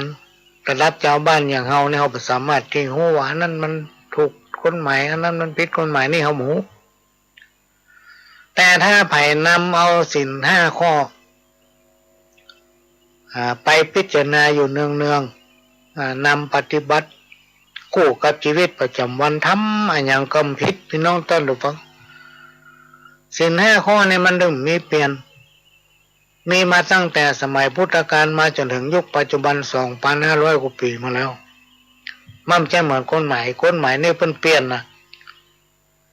เวลามีการเลือกตั้งผู้แทนทีมีการเลือกตั้งสวมีการเนี่ยเปลี่ยนคณะผู้บริหารประเทศเพิ่นก็เปลี่ยนกฎหมายข้อนั้นข้อนี้แต่ธรรมะขององค์พระสัมมาสัมพุทธเจ้าเนี่ยพี่น้องท่านผู้ฟังมันมีเปลี่ยนไม่ทันยุคทันสมัยอยู่เสมอเป็นต้นว่าทำดีได้ดีทำบ่ดีได้บ่ดีนี่เป็นต้นอันนี้ก็เอามาฝากไว้เนอะพี่น้องท่านผู้ฟังกฐินทานคือสังฆทานบุญทานยิ่งใหญ่1 เดือน ข่าวสารเพื่อการประชาสัมพันธ์ขอเชิญชวนศรัทธานักศีลนักบุญทั้งหลายร่วมงานทำบุญทอดกฐินสามัคคีของวัดร้องอ้อตำบลสันติเชื่ออำเภอเมืองจังหวัดเชียงใหม่ตรงกับวันอาทิตย์ที่ 6 พฤศจิกายน พุทธศักราช 2565 ขึ้น 13 ค่ำเดือนยี่ทอดถวายกับพระสงฆ์ที่จำพรรษาทวนไตรมาสของวัดร้องอ้อเวลา 9:30 นาทีเป็นต้นไปขอเชิญชวนร่วมงานบุญกฐินสามัคคีของวัดร้องอ้อตำบลสันติเชื่ออำเภอเมืองเชียงใหม่จังหวัดเชียงใหม่ตรงกับวันอาทิตย์ที่ 6 พฤศจิกายน 2565 ช่วงเช้า 9:30 นาทีได้บุญได้กุศลโดยพร้อมเพรียงกันเวลาการมนุษย์สมบัติสวรรค์สมบัตินิพพานสมบัติการพูดสัญในการนะครับการอนุเคราะห์เมตตาจากอาจารย์เกษตรเพชรสำลิดพี่น้องท่านผู้ฟังโดยท่านผู้อำนวยการท่านได้ให้การอนุเคราะห์เมตตาขอให้อาจารย์เกษตรเพชรสำลิดได้อัดสปอร์ตให้ในวันที่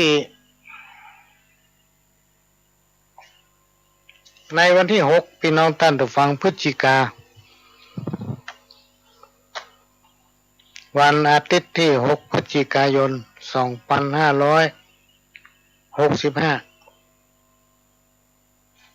ก็ขอเชิญพี่น้องท่านผู้ฟังเครือข่ายสายญาติธรรมได้ร่วมเป็นเจ้าภาพ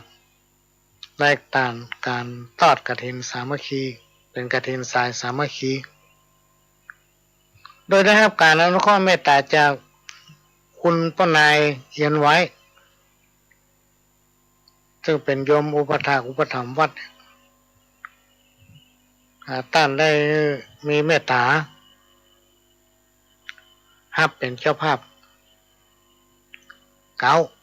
เป็นเจ้าภาพเป็นประธานให้โดยได้แจ้งความประสงค์บริจาคปัจจัยเป็นจำนวนเงิน 100,000 บาทนอกจากนี้ก็ได้รับการประสานจากเจ้าของและก็ผู้จัดการโครงการหมู่บ้าน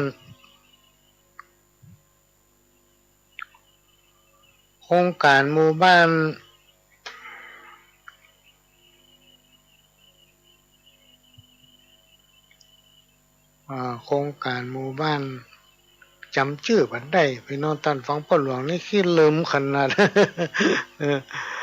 อเหมือนกับฟังรายการเมื่อคืนวันพฤหัสที่ผ่านมาหลวงพ่อเพิ่นขี้ลืมเพิ่นอู้ไปเพิ่นเผลอไปอู้อย่างอื่นอู้ไปเพิ่นเผลอไปอู้อย่างอื่นเหี้ย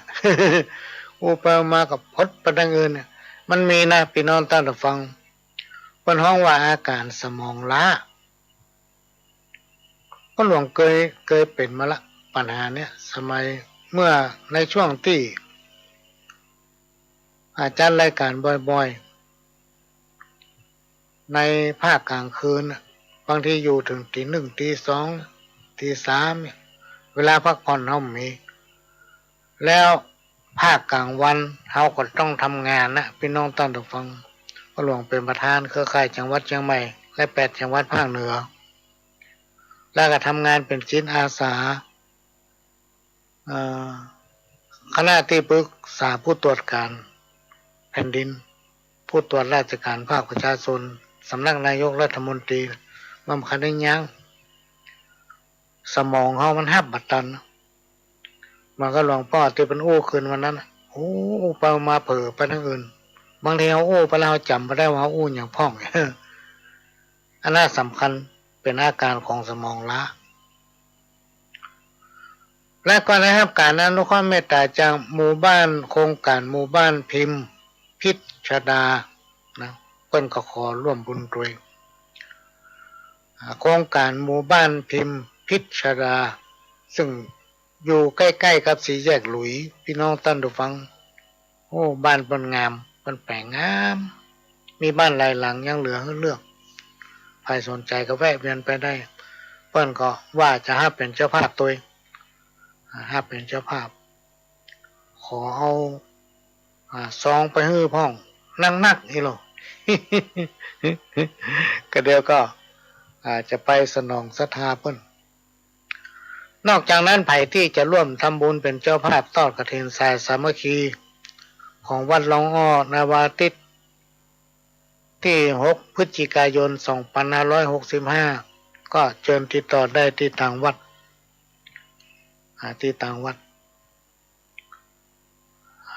ท่านจะมีปัจจัยต่อใดก็แล้วแต่เฮามาจำกัดบ่ได้บังคับกฎเกณฑ์ว่าจะต้องมีปัจจัยต้องอันตัวอีกและในการทอดกฐินของวันที่6เดือนพฤศจิกายน2565ของปีนี้พอดีพี่น้องท่านผู้ฟังประหลวงได้ค้นปะตำราหนึ่งมันเป็นแผ่นตะกรุดเนี่ยแต่เฮาบ่เอามาเป็นแผ่นตะกรุดห้อยกับเอาไปใส่กับฝ้ายกับอย่างเนี้ยเป็นลูก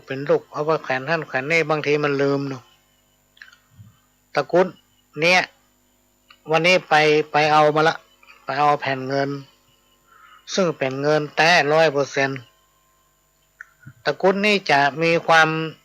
ใหญ่ประมาณ2 นิ้วคูณประมาณนิ้วเนี่ยเป็นนิ้วเกิงเนี่ยคูณ2 นิ้วด้วยแผ่นเงิน100% เพิ่นบอกว่าอันเนาะตะกี้นี่ไปหาบมา100 แผ่นในแผ่นตะกรุดเนี่ยมันจะเป็นตารางยันของมาเก้าพี่น้องท่านผู้ฟังของมาเก้าซึ่งสืบทอดกันมาเมินแล้วเพิ่นเขียนคำซอก็ได้กำลังจะแกะเอาอยู่แต่ที่แน่ๆนี่ก็คือเป็นเมตตาเทวดาและคนตั้งหลายฮักโหมกล้าขายดีว่ะกำลังทดลองเนี่ยเอามาเขียนแล้วเอาใส่ในก๊อกสตางค์ไว้ เอาติดหน้ารถไว้กล้าขายดีหรอกเทวดาฮักคนตั้งหลายฮักเหมาะสำหรับกล้าขายไปทำธุรกิจอันนั้นอันนี้เกี่ยวกับความเป็นอยู่พี่น้องท่านผู้ฟังห้องว่าอยู่ดีมีสุขอีกมาเก้าโอ้ก็ฝรั่งนะฝรั่งถามว่าเตียนเนี่ยเอาไปตามแล้วเป็นจะได้เขาก็เลยโอ้คำสุดๆว่ามันจะอยู่ดีมีสุขพี่น้อง เพิ่นฟังรู้เรื่องอันอื่นบ่ต้องไปอู้ละก็จะทำแล้วก็แจ้งเฮ้อพี่น้องท่านผู้ฟังทำมือแจ้งเฮ้อแต่มีประมาณสัก300นะเนอะสัก300เพราะว่าแผ่นเงินมันแปลงเป็นเงินร้อยเฮาบ่ไปกิ๊กเป็นตะกุดแล้วก็บ่ไปใส่ในหลอดแก้วหลอดหยังก็จะใส่ในสติกเกอร์พี่น้องท่านผู้ฟังสามารถเอาไปแปะทำบ้านได้เอาไปแปะกระเป๋าสตางค์เอาไปแปะก๊อกสตางค์หีบสตางค์เนาะแล้วก็เอาไปติดกระจกรถได้นี่ก็จะมีมอบให้สำหรับผู้ที่อนุโมทนาบุญและร่วมตั้งต้นกฐินสายมาอันนี้ติดต่อพระหลวงโดยตรงเนี่ยเป็นของพระหลวงนะที่ทำไปก็เดี๋ยวก็จะเขียนกรรมสอหรือกรรมอธิบายตามตำราที่เพิ่นเขียนบอกไว้เนี่ยโดยที่เราบ่ได้แต่งแต้มอย่างขึ้นมาสักอย่างบ่ได้โฆษณาเขียนไปตามนั้นติดฮื้อไปนะก็ลองเอาไปลองพอเนาะพระหลวงก็ลองพออยู่นะ ขณะนี้พี่น้องท่านผู้ฟังก็กำลังรับฟังรายการสาระสปะหรือว่าสารธรรมกรรมเก่าดำเนินรายการโดยเก้ากับผมพระหลวงสว่างท่าดินจันทร์ประธานเครือข่ายกองทุนแม่ของแผ่นดินจังหวัดเชียงใหม่และ8จังหวัดภาคเหนือวันนี้ก่อนที่เข้ารายการพี่น้องท่านผู้ฟังสัก1 ชั่วโมงผ่านมาเนี่ยนะครับเอกสารด่วนจากสำนักนายกรัฐมนตรีสำนักงานปลัดนะไม่ใช่สำนักนายก ราชการนี่มันอยู่ตลอดไผเป็นนายกมันก็อยู่หั่นสำนักงานปลัดนี่นะเหมือนครับหมู่ประหลวงเขาเนี่ยไผที่เป็นจิตอาสาเป็นที่ปรึกษาผู้ตรวจราชการก็มาฟังข่าวพี่น้องท่านผู้ฟังมาฟังข่าวผู้สูงวัยควรใส่ใจสุขภาพสวัสดีตึงพี่ตึงน้องญาติมิตรเกี่ยวข้องเพื่อนพ้องใกล้ไก่ในโอกาสนี้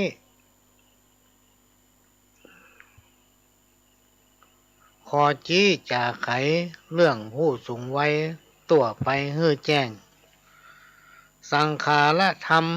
บุญกรรมเติมแท่งย่อมจะแสดงให้หูมีการเปลี่ยนไปตามวัยทรงยุเหมือนกันจู้ผู้หญิงใจเป็นเรื่องน่าคิดชีวิตร่างกายอย่านิ่งดูได้จะใส่เกินแก่ควรจะใส่ใจเมื่อวัยป้อแป้ให้มันดูแลกันไว้เข้าป่าอาหารข้าวหวานนั้นไซขอตั้นโปรดได้ระวังถ้าเฮานึกย้อนแต่ก่อนมาหลังยามมีกำลังขึงขังนุ่มแน่นกินได้ทุกอันสุขสันต์ยิ้มแป้นบ่มีบักแบนหลีกเว้นแต่เมื่อสูงวัยอยากไข้ขอเน้นอย่าทำเป็นเล่นเลยนะเพราะบางอย่างนั้นสำคัญนักหนาที่เคยกินมาลาสาบ่ได้ของจอมของดองคุยต้องคุยไส้อาจจะเป็นภัยเดือดร้อนห้องเกยยาการห้าวหาญแอนฟ้อนพอชีวิตค่อนสูงวัยปัจจุบันนี้อย่ามีสงสัยวันคืนเปลี่ยนไปทำใจเฮือมั่น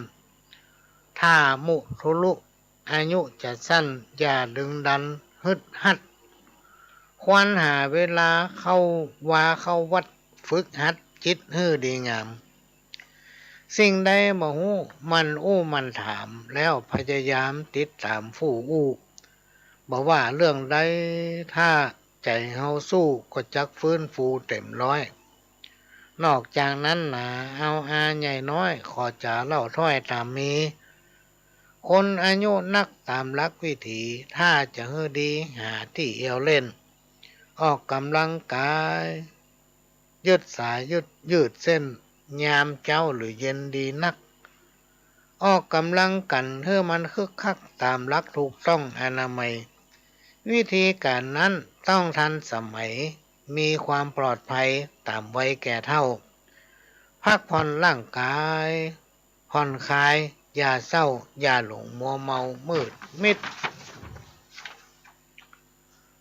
ถ้าหากวันใดมีภัยชีวิตเริ่มผิดจากอันเคยมาเจ็บป่วยเล็กน้อยอย่าปล่อยลาสาพยาธิโรคาได้มาถูกต้องเพื่อรีบแก้ไขใส่ใจปกป้องหาทางคุ้มครองอย่าช้าเพื่อฟังลูกหลานสังขารอ่อนล้าอย่าได้สวกกล้าเงางอนหาว่าใหญ่แล้วบ่ต้องมาสอนชีดแมงจรไผสอนมันเต้นถ้าเขาแนะนำอย่าทำเป็นเล่นแปลงใจเย็นแต่ไซรีบปรึกษาหาหมออย่ารอเอาไว้เขาจะว่าได้ใจหญิงโบราณว่าไว้จำได้สัตจริงว่าเพื่อหูคิงน้ำปิงพอแห้งบอกเอิ้นกันไปอย่าได้เสียแซงอย่าฮื้อแข็งแรงพึบพับสดชื่นแจ่มใสไผก็ยอมรับอย่านับต้านผู้สูงวัยมีการคบก้าโอภาปาใสบ่มีพิษภัยเล็ดในปิ้นป้อนไปทุกทิศโหนมีคน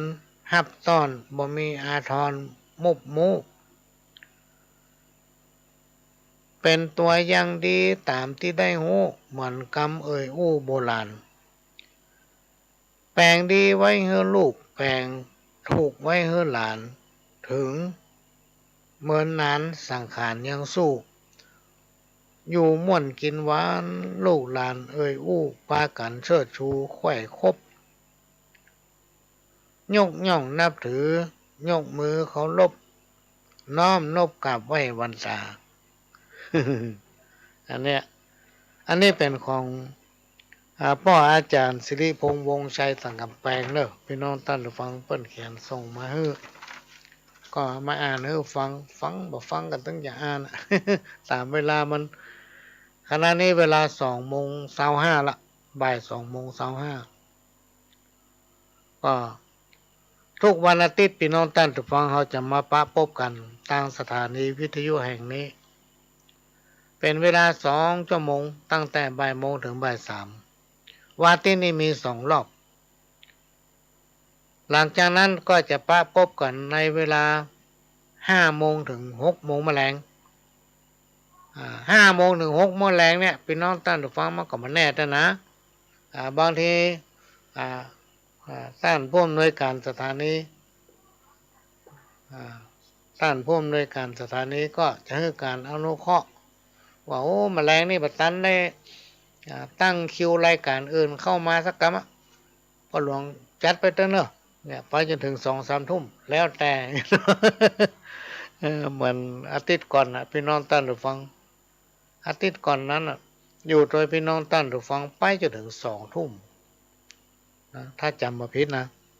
แต่มาอาทิตย์ที่ผ่านมานี่ไม่ได้อยู่เนื่องจากว่ามีภารกิจวันนี้ภารกิจมันมีนักตะแดะมานั่งเขียนหนังสือในห้องนี่แหละไม่ได้ไปไหนนั่งเขียนหนังสือในห้องเนี่ยพี่น้องท่านผู้ฟังเนื่องจากว่าวันที่6นี่จะไปหมู่บ้านยังจำไม่ได้ละใกล้ๆสี่แยกหลุยก็เลยมานั่งเขียนเอกสารโอ้นั่งหนาป้าป้านเนอะพี่น้องท่านผู้ฟังยังบ่แล้วได้บ่ได้เกิงเท่านั้นเลยเนี่ยก็มีเวลาอยู่ถ้าโอกาสทางสถานีว่างก็จะพบปะพี่น้องในภาคกลางคืนได้อยู่วันนี้นะไปไหน ตื่นและหูอยู่กับงานมีความเบิกบานอยู่ในชีวิตจิตใจก็เป็นสุขความตุกตึงบ่มาใกล้ การแก้กรรมคือการแก้ที่ลงไปทำในสิ่งที่ผิดถ้าคิดจะแก้กรรมก็ให้เลิกคิดเลิกทำความชั่วถ้ามาแก้ดังที่กล่าวมาแล้วนี้และหันไปแก้กรรมด้วยวิธีอื่นครูบาอาจารย์กล่าวไว้ว่ามันตึงบ่สำเร็จก็ไม่เป็นสำเร็จได้จะใดพี่น้องท่านผู้ฟังเพราะมันมาแก้ที่พฤติกรรมของตนเองตัวเองทำบัดดีทำบัดถูกพอเปิ้นว่าเฮ้มาก็ไปโทษกรรมของกูเนี่ย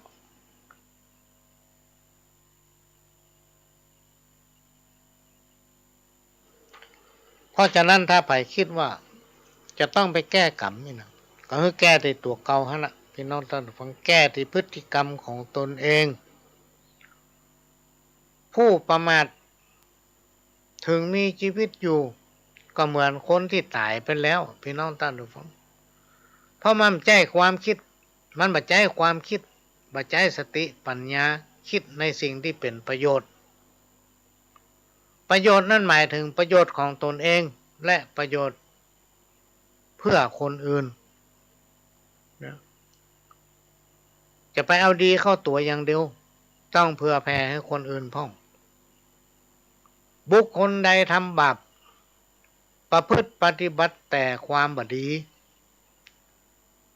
แถมประเมินบุคคลคนนั้นพี่น้องท่านผู้ฟังก็จะต้องพบปะกับความเศร้าหมองเรื่องบาปบุญคุณและโทษเป็นของเฉพาะตนนะมันเป็นของเฉพาะตนคือมันเกิดจากการกระทำของตัวเก่าพี่น้องท่านผู้ฟังไผ่ไปมาแทนมันได้ สิ่งที่สำคัญที่สุดและก็ยิ่งใหญ่ที่สุดคือชีวิตของคนเฮาหรือว่าการทำจิตใจของตนให้ผ่องใสบ่ขี้โลภบ่ขี้โกรธบ่ขี้หลงกับสิ่งใดๆรักษาจิตใจของตนเองให้ผ่องแผ้วครูบาอาจารย์ท่านกล่าวว่าถ้าไผ่ทำได้พี่น้องท่านผู้ฟังก็จะมีความสุขจะพบปะกับความสุขตลอดชีวิตภูเขาคนตังเหนือห้องว่าดอย ดอยเพราะว่าลูกใหญ่ลูกน้อยคนห้องว่าดอยม่อนน้อยม่อนใหญ่เนาะดอยนั้นดอยนี้มันมีชื่อของมันเนาะมันมีชื่อของมันเดี๋ยวเนอะพี่น้องท่านผู้ฟังเดี๋ยวก่อนมันมีเสียงอย่างหูเดี๋ยวจะเปิดเทปเก่าให้ฟังคำน้อยหนึ่งภาคประชาชนเนี่ยก็เป็นอยู่อย่างนั้นนะบักเกี่ยวกับการบริหารงานของเปิ้นเพียงแต่ว่าถ้าเอาได้รับข้อมูลจากใครอย่างที่ไหนเนี่ยเอานำเสนอไปอาจเป็นประโยชน์ต่อตัวของพี่น้องท่านผู้ฟังตัวอย่างนี้เป็นต้นตะกี้มันส่งประกาศเกียรติคุณมาแล้วก็ขอบคุณนะในการทำหน้าที่เป็นสื่อประสานระหว่างพี่น้องไปสู่สำนักงานปลัดที่ก็ต้องขอกราบขอบพระคุณพี่น้องท่านผู้ฟังที่มีส่วนร่วมและก็ทำหลายพื้นที่ที่ไปบัดได้บ่สามารถที่ไปได้พี่น้องท่านผู้ฟังมันเป็นป่าเป็นดอยมันเป็นป่าเป็นดอยเขาก็กลัวเนาะยิ่งหน้าฝนเนี่ยพี่น้องท่านผู้ฟังก็สามารถที่ไปได้นี่ก็มาแจ้งให้ทราบภารกิจทำงานหนึ่งที่ต้องทำอยู่ตลอดก็คือเครือข่ายกองทุนแม่ของแผ่นดินอย่างจังหวัดเชียงใหม่เขาเนี่ยมีถึง600 ป่ายกันนะพี่น้องท่านผู้ฟัง600 กว่าหมู่บ้านที่เป็นหมู่บ้านกองทุนแม่ของแผ่นดินเนี่ยจากการที่ได้มีการรณรงค์แจ้งประชาสัมพันธ์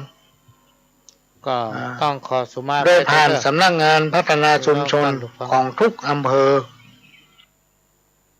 เนื่องจากว่าช่วงเนี้ยประหลวงไม่ได้ไปที่ห้องส่งสถานีก็มานั่งจัดรายการของตัวเก่าที่ในห้องจัดรายการของประหลวงเนี่ย วันก็อยู่แต่ในห้องเนี่ยไปไหนก็ต้องขอสุมาภัยบางบางทีก็มีความจำเป็นต้องเปิดเทปเก่าให้ฟังพี่น้องเติร์ดฟัง บางทีคนนั้นไปคนนี้มาพี่น้องเติร์ดฟังเปิ้นมาไก่ก็จะเป็นต้องยุดแล้วก็เปิดเทปเก่าให้ฟังเป็นการเมื่อมันว่างแล้วก็ส่วนใหญ่เขาก็จำปะเขาจะโบกมือเปิ้นว่าเขายังมาว่างเตื้อแล้วก็โทรซ้ำนี่ก็ไม่อยากให้ไผโทรเนื่องจากว่ามันเสี่ยงสตางค์นักโทรศัพท์ของพ่อหลวงเนี่ยมันใจรายเดือนพี่น้องตัดฝังเดือนหนึ่ง553 บาทมีอยู่เดือนหนึ่งที่เขาบอกว่าเขานึกว่าเขาเสียรายเดือนแล้วมันถึงเพิ่มเลยเนาะไอ้แม่บ่ต้องโทรจนพ่อหลวงฮับล่อมาก็เดียวพ่อหลวงพี่โทรไปโอ้เดือนนั่นเสี่ยงสตางค์ถึงต้องเพิ่มรายจ่ายเสี่ยงเป็นปันป่ายเพราะพี่น้องต้านดูฟังเป็นว่าโทรศัพท์เนี่ยความเข้าใจผิดของเขาว่าเขาเสียรายเดือนตั้ง553 บาทต้องโทรสบายอยู่แล้วโอ้เป็นว่าต้องได้เสี่ยงส่วนเกินทำตั้งวันนั้นมาก็เลยมาอยากให้ไผโทรแล้วปหลวงก็มาล่ำได้โทรหาไผเนื่องจากว่าภารกิจมันบีบรัดตัวเก่าเวลาว่างก็บ่ค่อยมีถ้าเป็นตั้งเฟซเนี่ยปหลวงก็มาเก่งเล่นเฟซถ้าเป็นตั้งไลน์นี่ก็จะเปิดพอเป็นเตื้อเฟซก็เปิดพอเป็นเตื้อแต่โอกาสเวลาว่างแต่ๆเนี่ยมันบ่ค่อยมีมันจะมีก็กล้าก่อนจะรับก็จะพอกำว่าไผไลน์มาพ่องไผเฟซไผมาส่งมาพ่องมาเจ้าก็จะพออีกกำหนึ่งนอกจากนั้นก็มายุ่งอยู่กับการทำงานมีชีวิตที่มีความสัมพันธ์กับงานเป็นงานส่วนตัวพี่น้องท่านผู้ฟังงานสังคมก็มีพ่องงานส่วนตัวก็คือนั่งเขียนหนังสือในห้องเนี่ย แต่งอันนั้นแต่งอันนี้พ่องยี่เป็นต้นอันนี้ก็มาเล่ามาอู้ฟังก็รู้สึกว่าเครื่องมันใจมาเมินมันจะซ้อแซ่พ่องพี่น้องท่านฟังก็อดใจฟังไปเดี๋ยวถ้ามีโอกาสเมื่อใดปะคนที่ใจบุญเมื่อใดก็ได้เครื่องใหม่ ช่วงนี้ก็อดฟังเครื่องเก่าไปก่อนมาฟังกำข้าวอันนี้ข้าวห้ามเรื่องลาตายวะพี่น้องท่านฟังเรื่องลาตายขอลาก่อนเตอะพี่น้องตั้งหลายจักขอลาไปสู่ยังโลกหน้าพ่อกำเกยแฝงเติมแยงตัวข้าได้ปัดเอาพี่น้องขอลาตั้งตัวแม่ไหมยอดว่องที่เคยร่วมห้องนอนแยงขอลาคกพริกหม้อนึ่งหุงแกงน้ำพริกตาแดงที่แห้งขำถ้วยขอลาตั้งตัวแม่ใบหน้าสวยลาไปคนเดียวบอกปิกลาหมอนขี้ไข่แก่นตีดำมิกลาแผ่วสาดน้อยนอนตุยลาตั้งมิดงกจักตอกสารกุยลาตั้งน้ำบุยแก่นที่ปากบ้างขอลาหอเฮือนที่เคยกึดสร้างขอลาเอวบางห้างแค้วจำเป็นต้องลาไก่กากาดแก้วขอลาเหมือนแก้วลืมขอนลาไปคราวนี้สะเลมุ้งหมอนผ้าปูที่นอนสุดและผ้ากางบ่ใจว่าตัวข้าอายุด่วนสั้นพ่อกำมาตันไข่คบแก่บ้านกำนันตันที่เขาลบขอลาจากบ้านไปหนอลาไปผ่ามพร้อมลาทกสลาอพตที่เคยเลือกตั้งลาเปื้อนลาฟุ้งลามุ้งหมอนผ้าก้างวัดวาอารามตุพระกายะกัมมังลวดพาดพังสปะบ่ตั้งใจได้ทำไปว่าจีกำนั้นแม่นปากปลาใสล่วงล้ำอันใดอาภัยตัวข้ามโนกัมมัง ยังจิตมืดฟ้าบ่เจตนาก่อนแล้วอาโหสิกรรมนบยำกาดแก้วขอลาจากแก้วลืมขอนลาจากแก้ว3 องค์คือพระพุทธพระธรรมพระสงฆ์ม่อนขอกราบลงลาก่อนเน้อเจ้าลาก่อนเน้อเจ้า อันที่อู้ไปตะกี้นะพี่น้องท่านผู้ฟังว่าเวลาเฮาบ่พักผ่อนเวลารับเฮาก็บ่รับเนาะบางทีคือนุ่งบ่รับถ้ามีอาการอย่างนี้ไปหลายๆเตื้อพี่น้องท่านผู้ฟังเอาเข้าเนี่ยไปตรวจพอหมอก็งงว่าจะว่ามันเป็นโรคอะไรอย่างดีนี่ เนาะหมอคิดบ่ออกถ้าไปตรวจอะไรอย่างก็ดีมดขึ้นสมองก็ดีพอเส้นประสาททุกส่วนมันก็ดีมดมันเป็นอะไรหรอหมองง มาสรุปตอนตายนี่มันคืออาการสมองล้ามันไม่ได้พักผ่อนมันมีนะพี่น้องท่านผู้ฟังสมองล้าเนี่ยคือเวลาเขาอู้ไปเนี่ยมันลืมว่าตะกี้เขาอู้หยังเนี่ยถ้าอายุเขานักเข้านะพี่น้องท่านผู้ฟังมันมีส่วนคนที่เปิ้นมามีอาการอย่างนี้คือเปิ้นพักผ่อนออกกำลังเป็นค้างถ้าพักผ่อนให้เพียงพอตื่นเช้ามากินน้ำนะออกกำลังกายกินน้ำอย่างน้อยๆแก้วหนึ่งบางคนนี่กินเป็นลิตรแต่ตัวป้นหลวงเนี่ยกินบ่ได้กินนักบ่ได้2 แก้วก็บ่ได้มันต้องลื่นบ่ลงละมันเต็มต้องแล้วเนาะ กินได้เจ้าละ1 แก้วครับของเสียในท้องในไส้ออกอันนี้ก็มาอู้ฟังมาได้ว่าเกี่ยวกับสมองล้าเนี่ยมันมีคนเฮาถ้าอายุนักไปพี่น้องท่านผู้ฟังลองย่ำ50แล้วมันถึงโตยมาละนะเฮาบ่อยากเป็นมันถึงเข้ามาหาคนเดียวมันลบมันถึงบ่ได้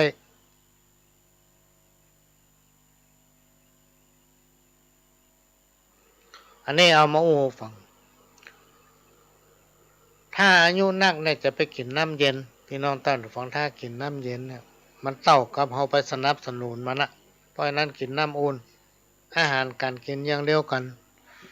ถ้าเฮาเก็บไว้ในตู้เย็นเอาออกมาก็ประเดี๋ยวมันตันสมัยมันก็มาเหมือนสมัยก่อนมันมีเว็บเนาะก็มาเว็บทำให้มันอุ่นก่อนเราค่อยกินอันนี้ก็นำมาฝากเป็นห่วงมาฟังทำข้าวนึ่งข้าววันเก้ากล่อง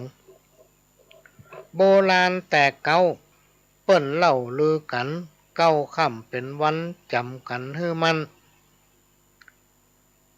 เปิ้นบดีเอา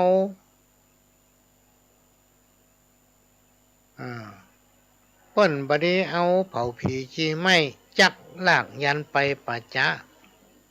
เป็นตำนานของวันเก้าของปีหน้าเป็นวันแห่งก้าป่ามัวมีหญิงเชื่อนั้นตันหามีผัวหัวล้านใส่นัว7 คนเนอเจ้ามีวันหนึ่งหนอผัวก็กินเหล้ากับแกงเฮ็ดเอาปาแผะเบื่อเฮ็ดตายลง7 คนแต่และเมียมาหันเข้ายังงงเงืดใจอีน้องคุณข้องปอหลงบ่มีเงินปงส่งสักการฮื้อเกิดหาอุบายจะได้พออยู่แล้วจึงไปตือไล่โมงไล่ม้างเก็บศพ6 ขัวซ่อนขัวเฮือนห้างนะแล้วไปจ้างเร็วปันซับเปลือนี้จี้แจงฮือหันฮือฝังลึกอย่าฮือมันคืนมาได้ข้ากลัวผัวตัวข้ามาใกล้พ่อเขาอะไรข้าล้ำซับเปลือฟังยังกำสั่งย้ำรับรองบ่ฮือมาแหวแบกขึ้นบ่าซ้ายไหวหน้าตาแหฝังลึกนักแกมาหับเงินจ้างนางก็เอาศพ2 มาถ่องแอบอ้างซับเปลอคางงืดแท้คุดฝังจัดลึกกินแห้งกูแปะเสือกลุกมาได้อย่างใด3 4 5 6ยกมาจัดไก่ลุกมาได้อย่างใด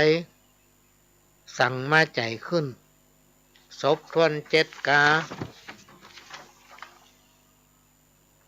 บัญยอมสะอื้นเผาแล้วจะคืนมาฮับซับห้อยหน้าคืนมายามตะวันลับใกล้ค่ำหันหน้าวุ่นวายคนเผาทานนั้นตัวดำผันผายผีผัวอีนายฟื้นมาดังอี้ขนาดกูเผาไปเมื่อตะกี้ใจโกทะมีเลือดฮ้อนโดดเข้ากอดหวันเดือดนั้นสะต้อนเนวจักหน่วงค้อนกันไปถึง2 คนนั้นกอดกันสั่นไหวตกเข้าไปในกองไฟตายกันที่ห้านก็เลยมี9 ศพแหละ มี9 ศพเนี่ยวันเก้าของพระว่าบรรพดีเผาศพมันจะแปรครอบครัววะพี่น้องท่านทุกฟังหิมมาก้ามขึ้นหิได้มาส่องมันจะเสี่ยงไปเป็นวาบ่อยหรอกสมมติเขาได้มา20 บาทเสี่ยงไปเป็น100 หิมมาก้ามขึ้นของไปเจือกับที่ลบลู่พี่น้องท่านทุกฟังอันนี้ก็เอามาฝากไว้แล้วก็มีข้าวทำข้าวนึ่งข้าวห้ามเรื่องผี ถ้าเขาจ้อยเนี่ยถ้าบ่ฟังแต่เนี่ยมันบ่รู้เรื่องเพราะฉะนั้นบัดจ้อยก็จะมาอ่านให้ฟังมิจฉาดิถีอันผีนั้นเล่าข้าจักเล่าเก้าตลอดถึงปลายขอเชิญพี่น้องมิตรแก้วสหายบอกว่ายิงใจเหมือนกันจูผู้คนเท่าแก่หลังคนเท่าเก่าหลังเปิ้นจังเล่าอู้ว่าผีมีจริงหนอไทยผีกระสือผีปงป่าไม้ตั้งผีเสื้อห้วยผีดอยผีเพศผียักษ์ตั้งผีกองก่อยตั้งผีตาม้อยผีปกกะลงผี5ผีโหงสอบอยู่ตำมงตั้งผีพงดงอีกค้อย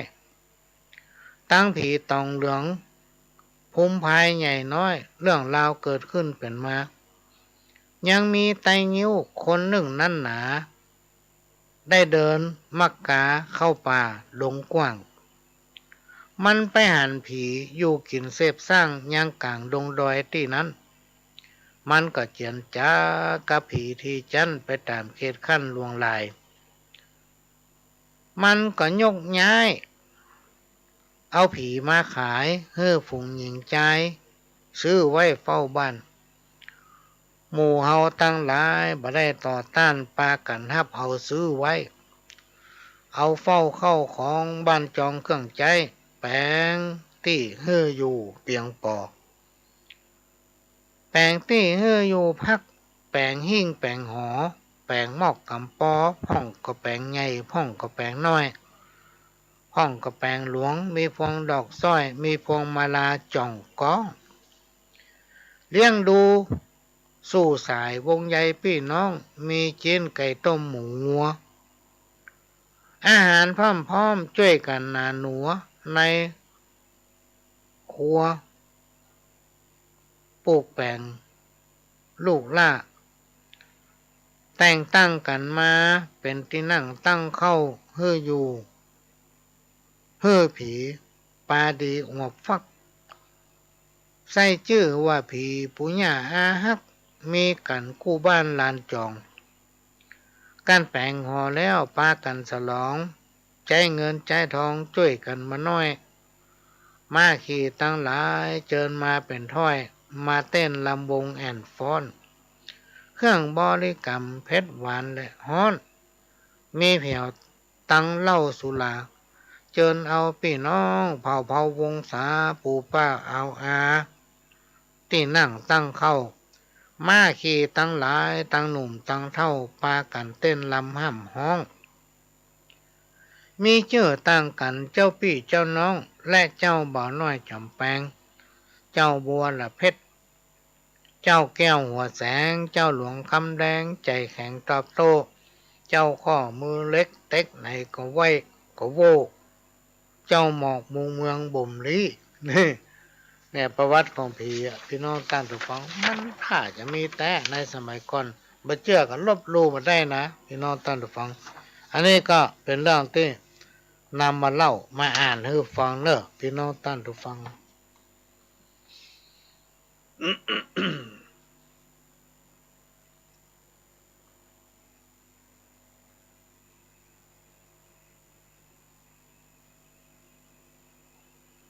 กฐิน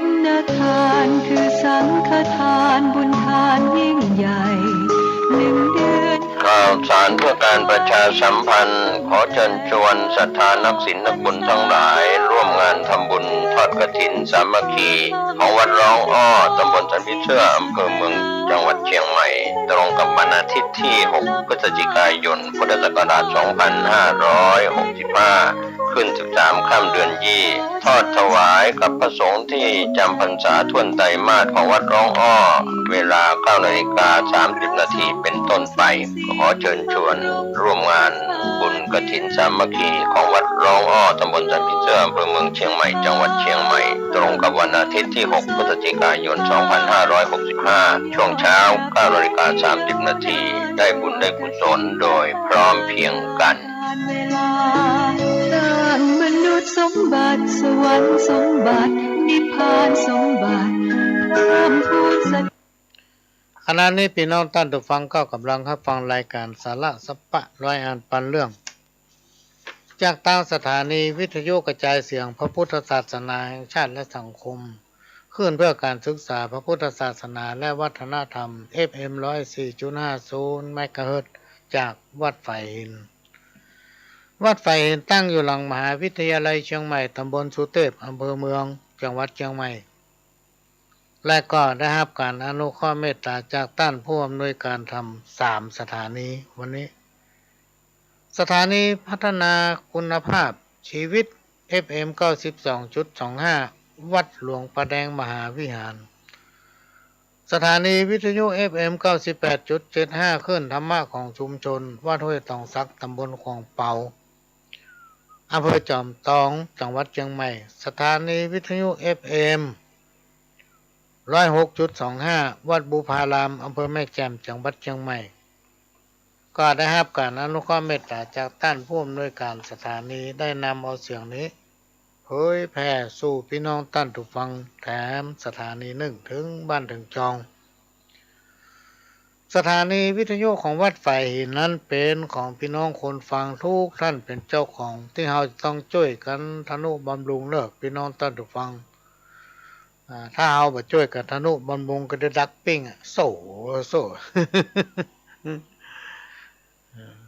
เมื่อ2 ปีที่ผ่านมานี่ก็มีการตั้งต้นพระป่าเนาะตอดพระป่าก็ไปตอดพระป่าเพื่อจะนำปัจจัย